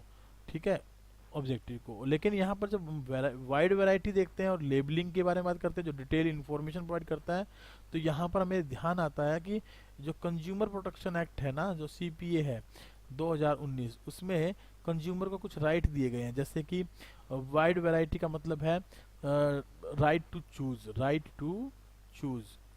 राइट टू बी चूजन कह सकते हो आप इसको, राइट टू बी चूजन, यानी अमंग द वैरायटीज, या इसको एश्योरेंस भी बोल देते हैं। क्या बोल देते हैं, एश्योरेंस। मैं मार्कर चेंज करता हूँ, assurance, right to be assurance. ठीक है, और दूसरा, क्योंकि प्रॉपर लेबल पर इंफॉर्मेशन प्रोवाइडेड है, तो राइट टू इंफॉर्मेशन के बारे में बात हो रही है। अब क्वेश्चन क्या पूछा गया वो देखते हैं। Explain briefly any 2 rights of the consumer being promoted by the business unit. देखिए यहाँ पर ध्यान रखिएगा, इसने हमसे राइट्स पूछ लिया। अगर ये हमसे ऑब्जेक्टिव पूछ लेता ना, तो ऑब्जेक्टिव में क्या होते, ऑब्जेक्टिव में होता है एक तो एम्प्लॉयमेंट अपॉर्चुनिटी, यानी ऑर्गेनाइजेशन ऑब्जेक्टिव में क्या कंप्लीट कर रहा है ये? सोशल ऑब्जेक्टिव फुलफिल कर रहा है, इकोनॉमिकल लैंप देकर और एम्प्लॉयमेंट अपॉर्चुनिटी क्रिएट करके। Is it clear? Hope so कि आपको समझ में आया होगा। चलिए नेक्स्ट चलते हैं। क्वेश्चन नंबर 29 क्या है ये देखते हैं। क्वेश्चन नंबर 29, ये मैं थोड़ा साफ कर देता हूँ ताकि आपको बाद में दिक्कत ना आए इसको समझने में। क्वेश्चन नंबर 29 कहता है हमारे को Gauri Gauri Gauravi works as an academic counsellor for dyslexic students. Dyslexic students यानी कि आप इसे कह सकते हैं ऐसे स्टूडेंट्स जिनको लर्निंग एबिलिटी है। क्या है? लर्निंग डिसएबिलिटी, सॉरी, क्या है? लर्निंग डिसएबिलिटी है। और ये डिसेबिलिटी किस तरीके की है? रीडिंग की है। आप रीडिंग से संबंधित इस बात को रखेंगे। लेक्सिया लैंग्वेज एक प्रकार से होता है, रीडिंग से संबंधित ये प्रॉब्लम मानी जाती है। Is one of the top schools in Delhi. She is planning to set up a separate division in the school where regular assistance can be provided to the such students, right? उनको regular मदद दी जा सकती है। After analyzing various options for starting the new division, she has shortlisted 5 locations within the school premises. Within the school premises 5 locations उसको दी गई हैं shortlist करके new division के लिए। Further she has weighed both the pros and cons of all the 5 shortlisted listed option। और बाद में उसने क्या किया है? प्रोज और कॉन्स को शॉर्ट लिस्ट किया है, उनको आइडेंटिफाइड करने की कोशिश की है कि इनमें क्या कमियां हो सकती हैं और क्या अच्छी चीज़ें हो सकती हैं। अब तो क्या आपको एक केस स्टडी अच्छे समझ में आ गई होगी। क्या कहा गया केस स्टडी में? गौरी ना एक एकेडमिक काउंसलर है डायलेक्सिया स्टूडेंट्स के लिए, काउंसलिंग का काम करती है टॉप स्कूल्स जो दिल्ली के हैं उनके अंदर, और वो प्लानिंग कर रही है एक separate division in the school. School के अंदर एक अलग से डिवीजन ओपन करने की जहाँ पर रेगुलर असिस्टेंस दी जा सके। कैसे लोगों को? ऐसे बच्चों को जो डायलेक्सिया स्टूडेंट्स होते हैं। और after analysing the various options for starting the new division she has short listed 5 location with the school premises. उसने 5 लोकेशन स्कूल के अंदर ढूंढी है और उनको उनके अंदर क्या अच्छी बातें और क्या बुरी बातें इनकी वो क्या कर रही है, एक प्रकार से उनको वेट कर रही है। तो अब क्वेश्चन क्या पूछा वो देख लेते हैं। क्वेश्चन पूछा गया हमसे, name and explain the function of management being discussed above and give any one of its characteristics. तो फंक्शन ऑफ मैनेजमेंट के बारे में बात हुई है। तो फंक्शन ऑफ मैनेजमेंट टोटल कितने हमारे पास? 5। प्लानिंग, ऑर्गेनाइजिंग, स्टाफिंग, डायरेक्टिंग और कंट्रोलिंग। प्लानिंग क्या होती है? Deciding in advance, planning to set up a separate division. तो यहाँ पर बेसिकली हम कह सकते हैं कि प्लानिंग फंक्शन के बारे में बात हो रही है। किसके बारे में बात हो रही है? प्लानिंग फंक्शन के बारे में बात हो रही है। अच्छा एक चीज और भी देखें जो लास्ट में लिखी है ना, after analysing various options for starting new division and she has short listed location within the school premises. ये आपको नहीं लगता कि कंट्रोलिंग प्रोसेस के स्टेप्स हैं? बोलिए कि भाई हम alternative course of action search out कर रहे हैं, उसने एक ऑब्जेक्टिव सेट किया है सेपरेट डिवीजन ओपन करने का, फिर अल्टरनेटिव कोर्स ऑफ एक्शन उसके लिए ना प्रीमाइजेस डेवलप कर रही है, क्या क्या चीज़ों की रिक्वायरमेंट है, उसके लिए अल्टरनेटिव कोर्स ऑफ एक्शन ढूंढ रही है, फिर उनमें एनालाइज कर रही है ना। क्या आपको लगता है कि एक प्रकार से प्लानिंग का और कंट्रोलिंग का मिक्स मिला जुला रूप है? लेकिन फिर भी अगर हम स्पेसिफिकली देखें तो प्लानिंग फंक्शन पे यहाँ जोर दिया गया है क्योंकि उसमें ही हम ऑब्जेक्टिव सेट करते हैं, उसमें अल्टरनेटिव कोर्स ऑफ एक्शन ढूंढते हैं, उनमें से बेस्ट कौन सा है उसको इंप्लीमेंट करते हैं और फॉलो अप करते हैं। तो ये किसके स्टेप होते हैं? बेसिकली प्लानिंग प्रोसेस के स्टेप होते हैं। ठीक है, तो मेजरली कौन सा हमारा जो आंसर करेक्ट होगा, प्लानिंग आंसर को हम यहाँ करेक्ट मानेंगे। प्लानिंग प्रोसेस को बेसिकली यहाँ डिफाइन किया गया। मुझे बाय मिस्टेक थोड़ा मेरे दिमाग में कंट्रोलिंग प्रोसेस चली गई, पर ये प्लानिंग प्रोसेस के बारे में यहाँ डिस्कशन हुआ है। राइट, तो प्लानिंग प्रोसेस के बारे में बात हो रही है। तो इसकी आपको क्या बतानी है? यहाँ पर एक फीचर बतानी है। तो फीचर बता दीजिए कोई भी, क्या हेल्प करती है? It focuses on the achieving the organisational goals और bridging the gap where we are and where we want to be. Right, ये एक प्रकार की इसकी क्या है? फीचर्स हैं। और इसके अलावा लिखा है also briefly discuss any 2 limitation of the functions discussed in the above case. तो इसके लिमिटेशन भी बतानी है। तो देखिए लिमिटेशन के बारे में अगर बात करें तो सीधी सी बात है कि ये एक्सपेंसिव कॉस्ट होता है, एक प्रकार से इसमें ह्यूज कॉस्ट लगती है, और दूसरा टाइम कंज्यूमिंग प्रोसेस भी है। कैसी प्रोसेस है? एक प्रकार की ये टाइम कंज्यूमिंग प्रोसेस भी है, क्योंकि बिना जो ना पेन पेपर के हम इसको कर ही नहीं सकते। तीसरा, हम अगर हम और लिमिटेशन करें तो ये भी कह सकते हैं कि कोई गारंटी नहीं होती प्लानिंग की कि वो सक्सेसफुल हो जाएगी, या जो डायनेमिक इन्वायरमेंट होता है उसमें ये सक्सेसफुली वर्क करेगा, ऐसी कोई गारंटी नहीं है। तो ये लिमिटेशंस आपने यहाँ पर क्या करनी है, एक्सप्लेन कर देनी है। चलिए क्वेश्चन नंबर 30 पर चलते हैं। क्वेश्चन नंबर 30 क्या कहता है, tech talent private limited is a well-known name in the IT industry, offering different kinds of software and hardware solutions to its clients. The company has always attracted and nurtured capable managers and technicians. Company क्या करती है, हमेशा attract करती है और nurtured करती है किनको, जो कैपेबल मैनेजर्स होते हैं, टेक्नीशियंस होते हैं, उनको। This is because by fostering free communication within the company, it increases people who have the courage and skills to topple old ideas and who believes in change passionately enough to make it happen।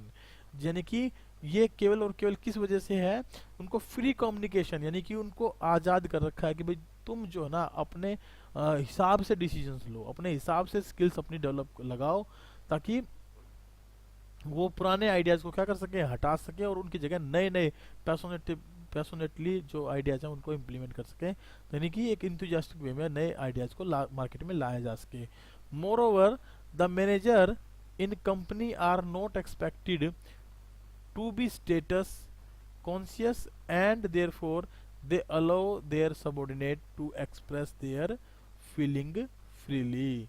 यानी कि ये जो है एक प्रकार से क्या करता है, ना तो कोई स्टेटस कॉन्शियस की बात होती है यहाँ पर, और ना ही सबऑर्डिनेट जो ना इस बात में कोई मतलब वो करते फील करते कि भाई वो फ्रीली कम्युनिकेशन कर पा रहे हैं या नहीं कर रहे हैं। उनको फ्री कम्युनिकेशन की उनको क्या दी गई है, इजाज़त दी गई है। तो यहाँ पर क्वेश्चन पूछा गया है, identify the types of communication barriers the company has been able to overcome through its initiatives. तो सबसे पहले तो आप ये समझिए कि कम्युनिकेशन के जो बैरियर्स है ना वो कौन कौन से होते हैं, यानी कम्युनिकेशन के अंदर कौन कौन से बैरियर्स हमारे को देखने को मिलते हैं। तो कम्युनिकेशन में बेसिकली 4 प्रकार के बैरियर्स आपको देखने को मिलते हैं। कौन कौन से 4 प्रकार के बैरियर्स याद करते हैं शॉर्ट में, POPS, पर्सनल, ऑर्गेनाइजेशनल, साइकोलॉजिकल और सिमेंटिक बैरियर्स। ये 4 प्रकार के बैरियर्स हमें देखने को मिलते हैं।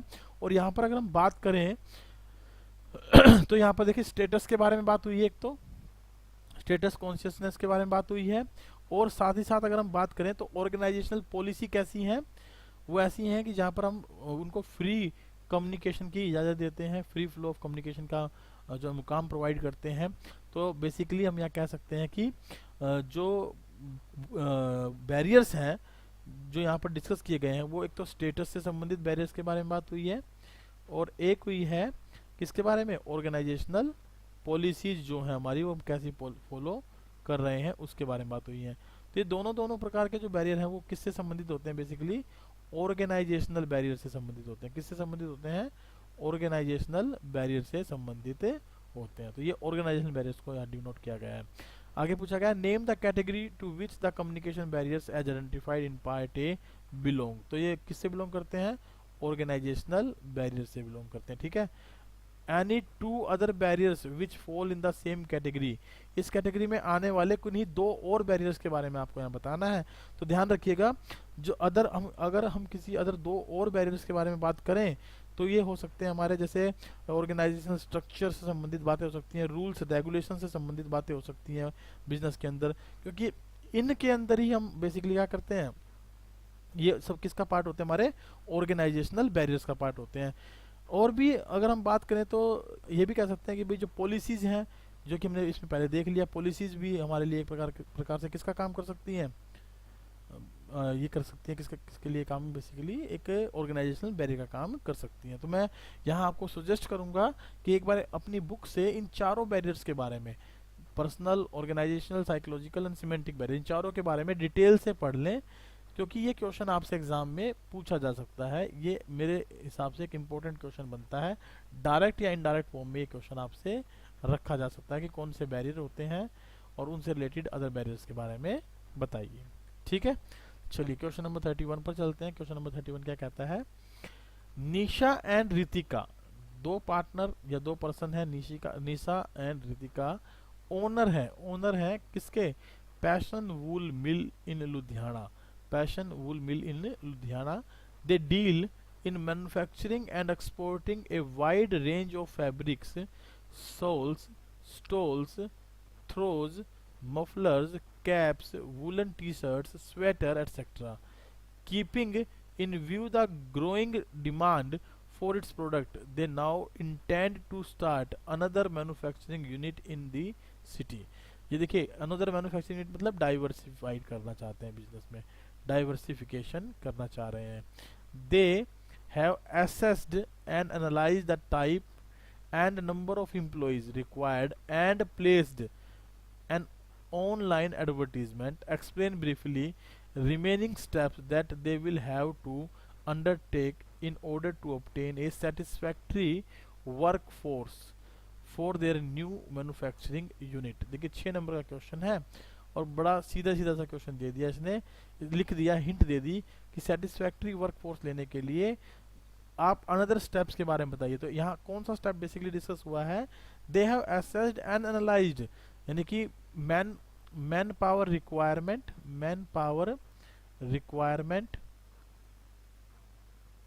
और मैन पावर अवेलेबिलिटी, कि दोनों क्या उन्होंने क्या कर लिया है, डिस्कशन कर लिया, जो कि रिक्रूटमेंट के पार्ट में आ जाते हैं हमारे पास। रिक्रूटमेंट का स्टेप उन्होंने फॉलो कर लिया एक प्रकार से। उसके आगे की अगर हम बात करें तो और कौन कौन से स्टेप होते हैं, तो देखिए रिक्रूटमेंट के बाद हमारे पास आता है बेसिकली सिलेक्शन। ठीक है, क्या आता है, सिलेक्शन आता है।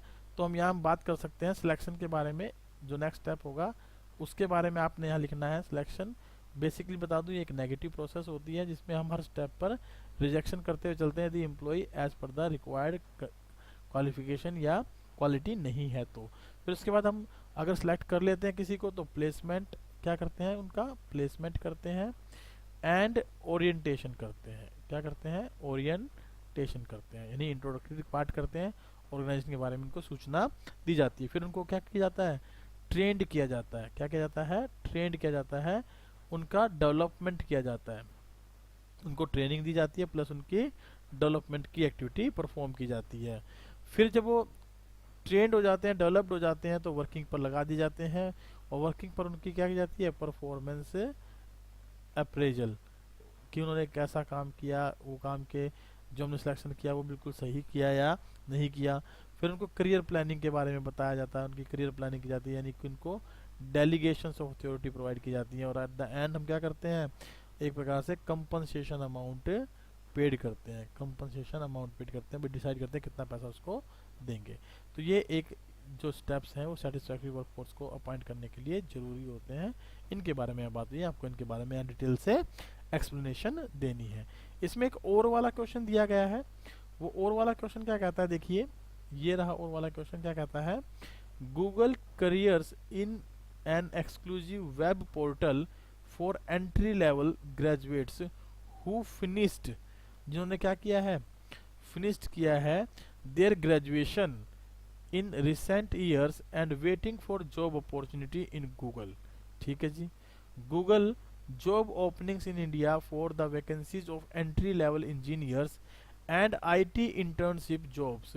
Interested and eligible candidate can apply online for Google careers in India. Aspirants need to clear Google online test and interview. तो गूगल ने क्या कहा कि वे इंटरेस्टेड जो कैंडिडेट है, एलिजिबल कैंडिडेट है, वो क्या कर सकते हैं, अप्लाई कर सकते हैं किसके थ्रू, वाया ऑनलाइन वो अप्लाई कर सकते हैं। तो इसका मतलब एक प्रकार से मैं बात करूं, जब ऑनलाइन के बारे में बात की जाती है तो ऑनलाइन एप्लीकेशन बेसिकली वो दे पा रहे हैं। चलिए एक बार क्वेश्चन पढ़ते हैं, क्या कहता है क्वेश्चन, क्या पूछा है, identify the source of external recruitment being highlighted और अडॉप्टेड बाय द कंपनी। तो ये देखिए, ये है वो अप्लाई ऑनलाइन वाली बात जो मैं सोच रहा था कि भाई एक्सटर्नल रिक्रूटमेंट के बारे में बात हुई है, एक्सटर्नल रिक्रूटमेंट सोर्स के बारे में बात हुई है। और ये क्या है, एक प्रकार से वेब रिक्रूटमेंट है, वेब पोर्टल रिक्रूटमेंट है, जहां हम ना ऑनलाइन डाल देते हैं जॉब्स के लिए कि भाई ऑनलाइन आप लोग अप्लाई कर सकते हैं। It clear? तो ये वेब पोर्टल के बारे में बात हुई है, वेब जो ना एडवर्टीजमेंट के बारे में बातें हुई है एक प्रकार से, वेब पब्लिशिंग आप इसको कह सकते हैं।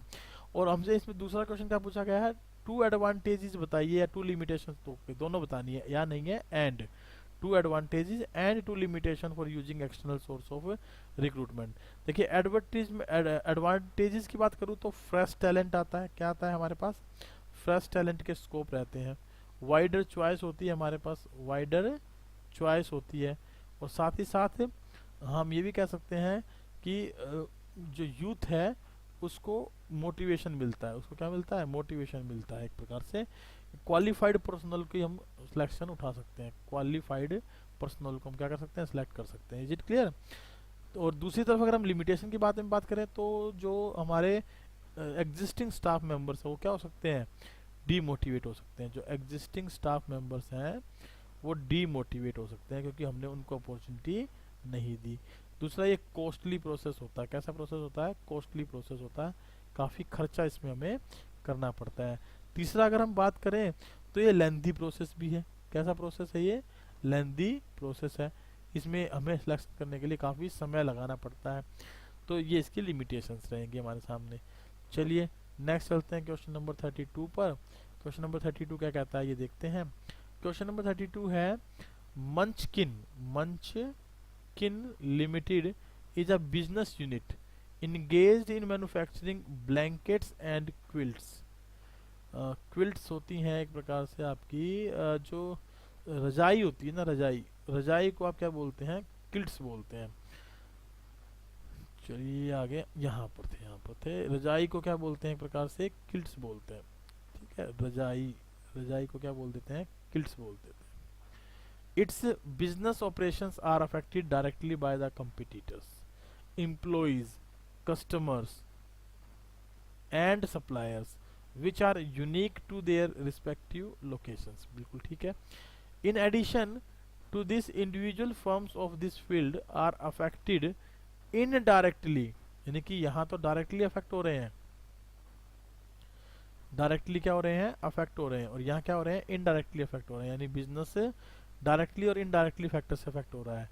फैक्टर्स कौन कौन से हैं, मनी सप्लाई इन इकोनॉमी, यानी कि सोशल फैक्टर, इकोनॉमिक फैक्टर के बारे में बात करें, outlook of government, legal factor के बारे में बात करें, composition of family, social environment के बारे में बात करें, टेक्नोलॉजिकल चेंजेस, टेक्नोलॉजिकल इन्वायरमेंट के बारे में बात करें। तो यानी कि ये जो फैक्टर हैं जो इनडायरेक्टली अफेक्ट कर रहे हैं, इनको तो हम क्या क्या बोल देते हैं, इसका अनदर नेम क्या होता है, डायमेंशंस है एक प्रकार की, ये डायमेंशंस ऑफ बिजनेस इन्वायरमेंट, या आप इनको कह सकते हैं जर्नल फोर्सेस। क्या कह सकते हैं, journal forces of business environment.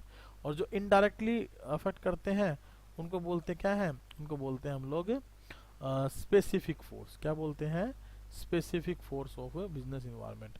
ठीक है, क्वेश्चन क्या पूछा गया, identify and state feature of concept discussed in the above paragraph. Identify and state the feature of concept, हमें आइडेंटिफाइड करना है और फीचर्स बतानी है। तो यहाँ पर देखिए अगर मैं बात करूँ तो मेन जो फोकस किया गया है वो दो चीज़ों पे किया गया है कि बिजनेस को डायरेक्टली प्लस इनडायरेक्टली फैक्टर्स क्या कर रहे हैं, अफेक्ट कर रहे हैं। तो आप यहाँ कह सकते हैं बेसिकली कि जो बिजनेस के अंदर है वो स्पेसिफिक और जनरल फोर्सेस के बारे में बात की गई है। किसके बारे में बात की गई है, स्पेसिफिक फोर्सेस के बारे में प्लस जनरल फोर्सेस के बारे में। तो आपको इन्हीं के बारे में यहाँ डिटेल से लिखना चाहिए, इन्हीं के बारे में बताना चाहिए। क्वेश्चन जो है बेसिकली इसके बारे में रखा गया है। या फिर ये पूछ सकता था क्योंकि इसने फीचर पूछ ली ना हमसे, feature of concept discussed in the above paragraph. तो ये बिजनेस इन्वायरमेंट के बारे में बात हो रही है, और बिजनेस इन्वायरमेंट में किसके बारे में बात हो रही है, स्पेसिफिक और जनरल फोर्सेज के बारे में बात हो रही है। तो आपको यहाँ पर बिजनेस इन्वायरमेंट से रिलेटेड जो बेसिकली क्या बतानी है, एक फीचर्स के बारे में एक्सप्लेनेशन देना है। स्पेसिफिक और जनरल फोर्सेज एक फीचर है, आप इसके बारे में एक एक्सप्लेनेशन दे सकते हैं। दूसरा क्वेश्चन क्या है, state any 4 points of importance of this concept, यानी इस कंसेप्ट के कोई 4 इंपॉर्टेंस बताइए। तो 4 इंपॉर्टेंस सीधी सी बात है, हम बिजनेस इन्वायरमेंट के बारे में बात कर रहे हैं। तो यहाँ हमारे पास क्लियर हो गया क्वेश्चन का आंसर। आइडेंटिफाई में हम लिखेंगे कि we are discussing about the business environment, हम किसके बारे में बात कर रहे हैं, बिजनेस इन्वायरमेंट के बारे में बात कर रहे हैं, और उसमें भी किसके बारे में, जनरल और स्पेसिफिक फोर्सेस के बारे में, राइट। और दूसरा क्वेश्चन दे दिया, state any 4 importance of this concept, तो इस कंसेप्ट यानी बिजनेस इन्वायरमेंट की 4 इंपॉर्टेंस के बारे में आपको यहाँ बता देना है। भाई इंपॉर्टेंस का मतलब है कि किस तरीके से हमारी ये हेल्प करता है। Good evening Deepanshu, I am fine, what about you and your family, hope so they are also good, fine, right. चलिए, तो हमें इंपॉर्टेंस ऑफ बिजनेस इन्वायरमेंट के बारे में क्या करना है, डिस्कशन करना है। Is it clear? आप उसके बारे में लिख देंगे। देखिए अगर इंपॉर्टेंस के बारे में बात करूँ तो आपको पता ही है ये एक तो अपॉर्चुनिटीज, ठीक है, एक तो बेसिकली अपॉर्चुनिटी कहूँ मैं, स्वॉट एनालिसिस करने में मदद करता है। क्या करने में मदद करता है, स्वॉट एनालिसिस करने में मदद करता है। तो स्वॉट को 2 इसमें बांट देते हैं, SW स्ट्रॉन्ग और वीक पॉइंट, और अपॉर्चुनिटी और थ्रेट्स को आइडेंटिफाई करने में मदद करता है। यानी कि एक स्ट्रॉन्ग और वीक पॉइंट को, दूसरा अपॉर्चुनिटी और थ्रेट्स को ढूंढने में मदद करता है। तीसरा अगर हम कहें तो ये हेल्प करता है रिगार्डिंग टू द जो अर्ली वार्निंग सिग्नल्स, तो हमारे अपॉर्चुनिटी थ्रेट्स में आ जाएंगे, जो रैपिड चेंजेज हो रहे हैं ना मार्केट में, उनको कोप अप करने में, ठीक है, उनको कोप अप करने में भी हमारी क्या करता है, मदद करता है, coping with the rapid changes. Clear है? और साथ ही साथ क्या करता है, प्लानिंग करने में, planning about the future, planning करने में भी हमारी मदद करता है, या स्ट्रेटजी फॉर्मुलेशन में भी क्या करता है, हमारी मदद करता है। Is it clear? तो ये इसके बारे में आपको यहाँ बेसिकली लिखना है। चलिए क्वेश्चन नंबर 33 पर चलते हैं। क्वेश्चन नंबर 33 क्या कहता है, रुबीना कुरैशी, कौन है ये रुबीना कुरैशी, देख लेते हैं भाई। Rubina Qureshi after acquiring a bachelor's degree program in culinary arts from an institute of repute and took over her well-known family restaurant, right, specializing in Mughlai dishes से तो लग रहा है कुछ खाने पीने की बात हो रही है, खाने पीने के बारे में बात हो रही है, राइट। तो जो कुलिनरी आर्ट है, आप इसका एक बार डिक्शनरी मीनिंग चेक कर लेंगे, बाकी पैराग्राफ पढ़ते हैं, थोड़ा आइडिया ले लेंगे क्या है इसका मतलब। which is located at Old Delhi. This business was promoted in the form of a company by her grandfather many years back. She now wants to get the restaurant renovated and add a new section for bakery products. देखिए restaurant के बारे में अगर बात हो रही है ना, ओल्ड रेस्टोरेंट के बारे में बात हो रही है, तो डेफिनेटली जो कुलिनरी आर्ट है इसका मतलब किसी खाना बनाने की कला से है, ठीक है, खाना बनाने की कला से, खाना बनाने की कला से है, ठीक है, ये ध्यान रखिएगा। It is estimated that an investment of 4 crore rupees will be required to execute her plan. At present the cash flow position of her business is not strong and fixed operating cost of the business are also very high. देखिए ऐसी case study हमने पीछे भी पढ़ी है, right, ऐसी case study हमने last भी डिस्कशन में ली थी, और वहां पर भी सेम पॉइंट रखे गए थे कि जो कैश फ्लो पोजीशन है किसी ऑर्गेनाइजेशन की, वो कैसी है, वो वीक है, वो कैसी है, वीक है, यानी स्ट्रॉन्ग नहीं है, और दूसरा जो फिक्स्ड ऑपरेटिंग कॉस्ट है वो भी कैसे है, काफी हाई है। तो क्वेश्चन क्या पूछा गया है, keeping the above consideration in mind name the sources of finance Rubina should not choose for financing the modernization and expansion of her business. Give one reason in support of your answer. तो बस सीधी सी बात है, दिखाई दे रहा है तो हमें कि उसको जो है ना, अगर उसकी फिक्स्ड ऑपरेटिंग कॉस्ट, राइट समझिएगा, अगर फिक्स्ड ऑपरेटिंग कॉस्ट ज़्यादा है तो डेफिनेटली उसको डेट कंपोनेंट यूज नहीं करना चाहिए। कौन सा कंपोनेंट यूज नहीं करना चाहिए, डेट कंपोनेंट, क्योंकि डेट्स पर भी उसके फाइनेंशियल रिस्क बढ़ेंगे और फिक्स ऑपरेटिंग कॉस्ट भी उसकी बढ़ेगी। दूसरा, क्योंकि कैश फ्लो पोजीशन भी क्या है, लो है, कम है, तो भी उसको क्या यूज नहीं करना चाहिए, डेट यूज नहीं करना चाहिए, क्योंकि इससे भी वो अगर मान लीजिए इन पैसा नहीं आया तो इंटरेस्ट की पेमेंट करने में एक्सेसम रहेगी, जिससे हमारे पास क्या क्या क्रिएट होगा, फाइनेंशियल रिस्क क्रिएट हो जाएगा। फाइनेंशियल रिस्क तो तभी क्रिएट हो गया जब हमने डेट्स को यूज करने के बारे में सोच लिया, राइट, उसको ये जो सोर्स ऑफ फाइनेंस है वो यूज नहीं करना चाहिए। तो क्या यूज करना चाहिए, ही और she should utilise the equity fund, equity capital का उसको यूज करना चाहिए। क्यों, क्योंकि जहां पर अगर रिस्क बेसिकली हम कहते हैं ना कि भाई हाई ऑपरेटिंग कॉस्ट है, तो हाई ऑपरेटिंग कॉस्ट के दौरान उसको इनके ऊपर जो डिविडेंड की पेमेंट होगी तभी करनी पड़ेगी जब उनके पास प्रॉफिट होंगे, अदरवाइज नहीं करनी पड़ेगी। इसलिए इक्विटी कैपिटल को मैं यहाँ यूज करने की सलाह दूंगा, डेट्स को उसे यूज नहीं करना चाहिए। बी ऑप्शन में क्या दिया है, अच्छा रीजन भी पूछा था, रीजन ये दो आ जाएंगे, फिक्स्ड ऑपरेटिंग कॉस्ट और कैश फ्लो पोजीशन। ये क्या है, हाई है, ये क्या है, लो है, तो इसलिए इसको डेट यूज नहीं करने चाहिए। और ऑप्शन बी कहता है explain any two other factors apart from those stated in the above situation which Rubina should keep in mind while taking this decision. तो यहाँ पर इसके अलावा कोई भी दो फैक्टर बता दीजिए। देखिए जब हम बात करते हैं सोर्स ऑफ फाइनेंस को सिलेक्ट करने के बारे में, तो उस कंडीशन में कोई भी दो आप अदर जो है ना फैक्टर्स के बारे में डिस्कशन कर सकते हैं। जैसे कैपिटल मार्केट की सिचुएशन, हम ये देख सकते हैं ना भाई कैपिटल मार्केट की सिचुएशन कैसी है। अगर कैपिटल मार्केट की कंडीशन मान लीजिए आप कहें कि बियरिश है, कैसी है, बियरिश है या बुलिश है, तो उस कंडीशन के अकॉर्डिंग भी हम क्या कर सकते हैं, सिलेक्शन ऑफ फंड्स कर सकते हैं। यानी कि अगर मार्केट कैसी है, मैं कहूँगा कि बुलिश है, बुलिश मतलब जहां वो बहुत तेजी से ऊपर बढ़ रही है, तो वहां पर क्या किया जा सकता है, वहां पर यूज किया जा सकता है सोर्स ऑफ फाइनेंस के तौर पे। बढ़ती मार्केट में हम किसको यूज करेंगे, यानी हमारे शेयर्स की वैल्यू बढ़ रही है तो इक्विटी का यूज किया जा सकता है, ठीक है। और मार्केट अगर बेरिश है, गिर रही है, तो वहां पर हम किसको ऑप्ट कर सकते हैं, हम उसको ऑप्ट कर सकते हैं वहां पर डेट्स फंड को। यानी कि if boom in the capital market है तो इजीली आप क्या कर सकते हो, इक्विटी कैपिटल को रेज कर सकते हो, अदरवाइज आप किसको ऑप्ट करेंगे, डेट को यूज करेंगे। कैपिटल मार्केट कंडीशन का मतलब क्या है, इज इट क्लियर। दूसरा कंट्रोल कंसिडरेशन, कंट्रोल कंसिडरेशन के बारे में बात कर सकते हैं। देखिए कंट्रोल कंसिडरेशन क्या होता है, डाइल्यूशन ऑफ द कंट्रोल।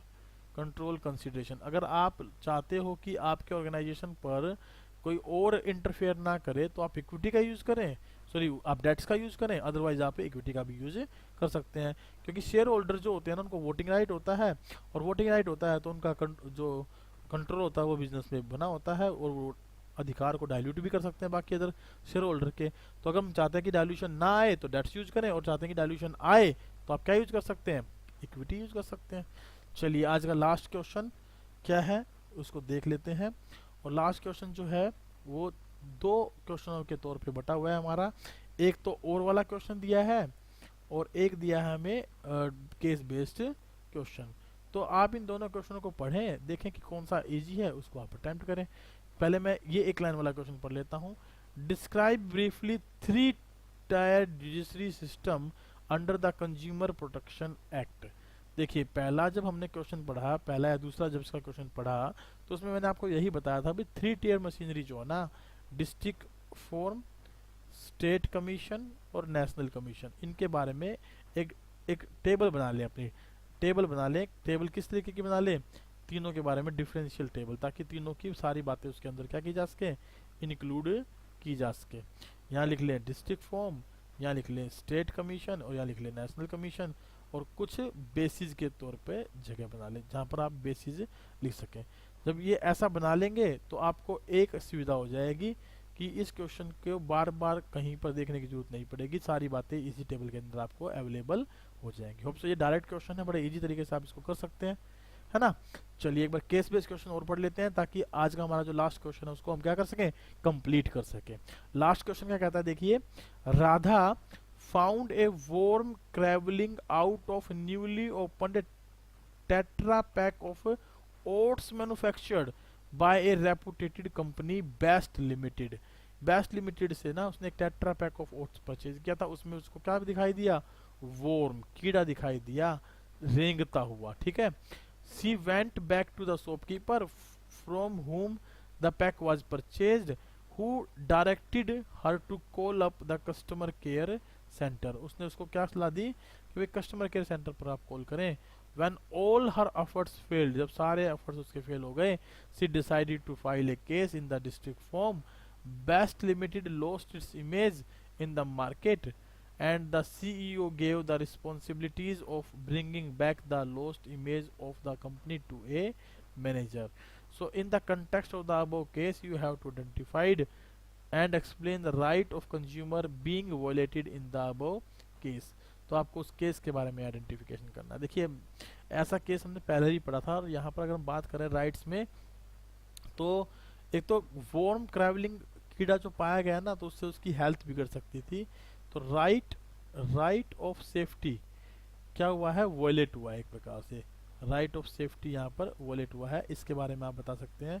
दूसरा, in respective of all efforts, जब उसके एफर्ट्स फेल हो गए ना और वो उसकी बात को नहीं सुना गया, तो उस कंडीशन में उसने केस फाइल किया, तो इसका मतलब राइट टू बी हर्ड, ये भी यहाँ क्या हुआ है, वॉयलेट हुआ है। तो हमें बताना था कि कौन से राइट ऑफ द कंज्यूमर यहाँ वॉयलेट हुआ है, तो ये दो राइट वॉयलेट हुए हैं, इन दो राइट को हमने यहाँ पर आइडेंटिफाइड करना है। अगर मेन देखूं तो राइट ऑफ सेफ्टी के बारे में ज़्यादा बात यहाँ की गई है, क्योंकि ये सारी कहानी उसी के बारे में है। और राइट टू बी हर्ड के बारे में भी आप यहाँ दे सकते हैं, दो राइट आप यहाँ बताएंगे। और नीचे लिखा right state any 4 reliefs available to Radha, 4 कोई भी रिलीफ बता दीजिए। रिलीफ हमने पहले भी बहुत किए और मैं बार बार कहता रहा हूँ कि कंज्यूमर के ऊपर या कंज्यूमर प्रोटेक्शन एक्ट के ऊपर एक ऐसा क्वेश्चन आपसे पूछा जाता है। यहाँ देखें तो कम से कम 10 नंबर का ये चैप्टर हमारे यहाँ सिलेबस में आया, 6 नंबर का क्वेश्चन यहाँ पूछा गया, एक ऊपर भी पूछा गया था 3 या 4 नंबर का, 1 नंबर का पूछा गया था। कम से कम जो ना आप इसको माने कि 8 से 10 नंबर का ये चैप्टर हमसे पूछा गया है, और बड़ा एक ही चैप्टर है, बड़ा इजी सा चैप्टर है। अगर इसको अच्छे से करेंगे तो आपके 8 से 10 नंबर इजिली ग्रैब्स हो जाएंगे। क्लियर है, ये था हमारा आज का लास्ट क्वेश्चन। ये कुछ और अकाउंटेंसी, इकोनॉमिक्स आप कहें, या मैथमेटिक्स और अप्लाइड मैथमेटिक्स के परफेक्ट 10+1 सैम्पल पेपर भी आप खरीद सकते हैं, क्योंकि मुझे लगता है कि सैम्पल पेपर बड़े ही सिस्टमेटिक ढंग से डेवलप किए गए हैं, बनाए गए हैं, तैयार किए गए हैं, और ताकि इजीली क्या हो सके, एक स्टूडेंट अपनी प्रिपरेशन कर सके। So this is all about for today's class. और नेक्स्ट क्लास हम लेंगे किसके बारे में, सैम्पल पेपर 7 के बारे में। किसके बारे में लेंगे, सैम्पल पेपर 7 के बारे में लेंगे, राइट। इसका जो मैंने शेड्यूल है वो कल मॉर्निंग के लिए रखा है, अर्ली इन द मॉर्निंग में इस क्लास को जो है ना लूँगा। करीब करीब टाइमिंग जो रहेगी वो हो सकता है कि 7 बजे ऑनवर्ड जो है ये टाइमिंग रहे, 7 AM, ठीक है, या उससे पहले या उसके बाद भी ये क्लास स्टार्ट हो सकती है, लेकिन अबाउट 7 AM में इसको कम्प्लीटली स्टार्ट करने की कोशिश करूँगा। होप सो कि आप इस क्लास को ज्वाइन करने के लिए तैयार रहेंगे और इस क्लास में आने के लिए तैयार रहेंगे, राइट। और अगर आपको इनसे कोई बेनिफिट हो रहा है तो प्लीज़ चैट बॉक्स में अपना कमेंट छोड़ना ना भूलिएगा। और अगर किसी प्रकार की और क्लास की रिक्वायरमेंट है तो आप उसके बारे में भी अपना मैसेज छोड़ सकते हैं, ताकि मैं उस तरीके की क्लासेस आपको प्रोवाइड कर सकूं। थैंक यू वेरी मच, आज के लिए बस इतना ही। मिलते हैं कल मॉर्निंग में with the sample paper number 7 from APC book. Have a good day, bye bye, take care.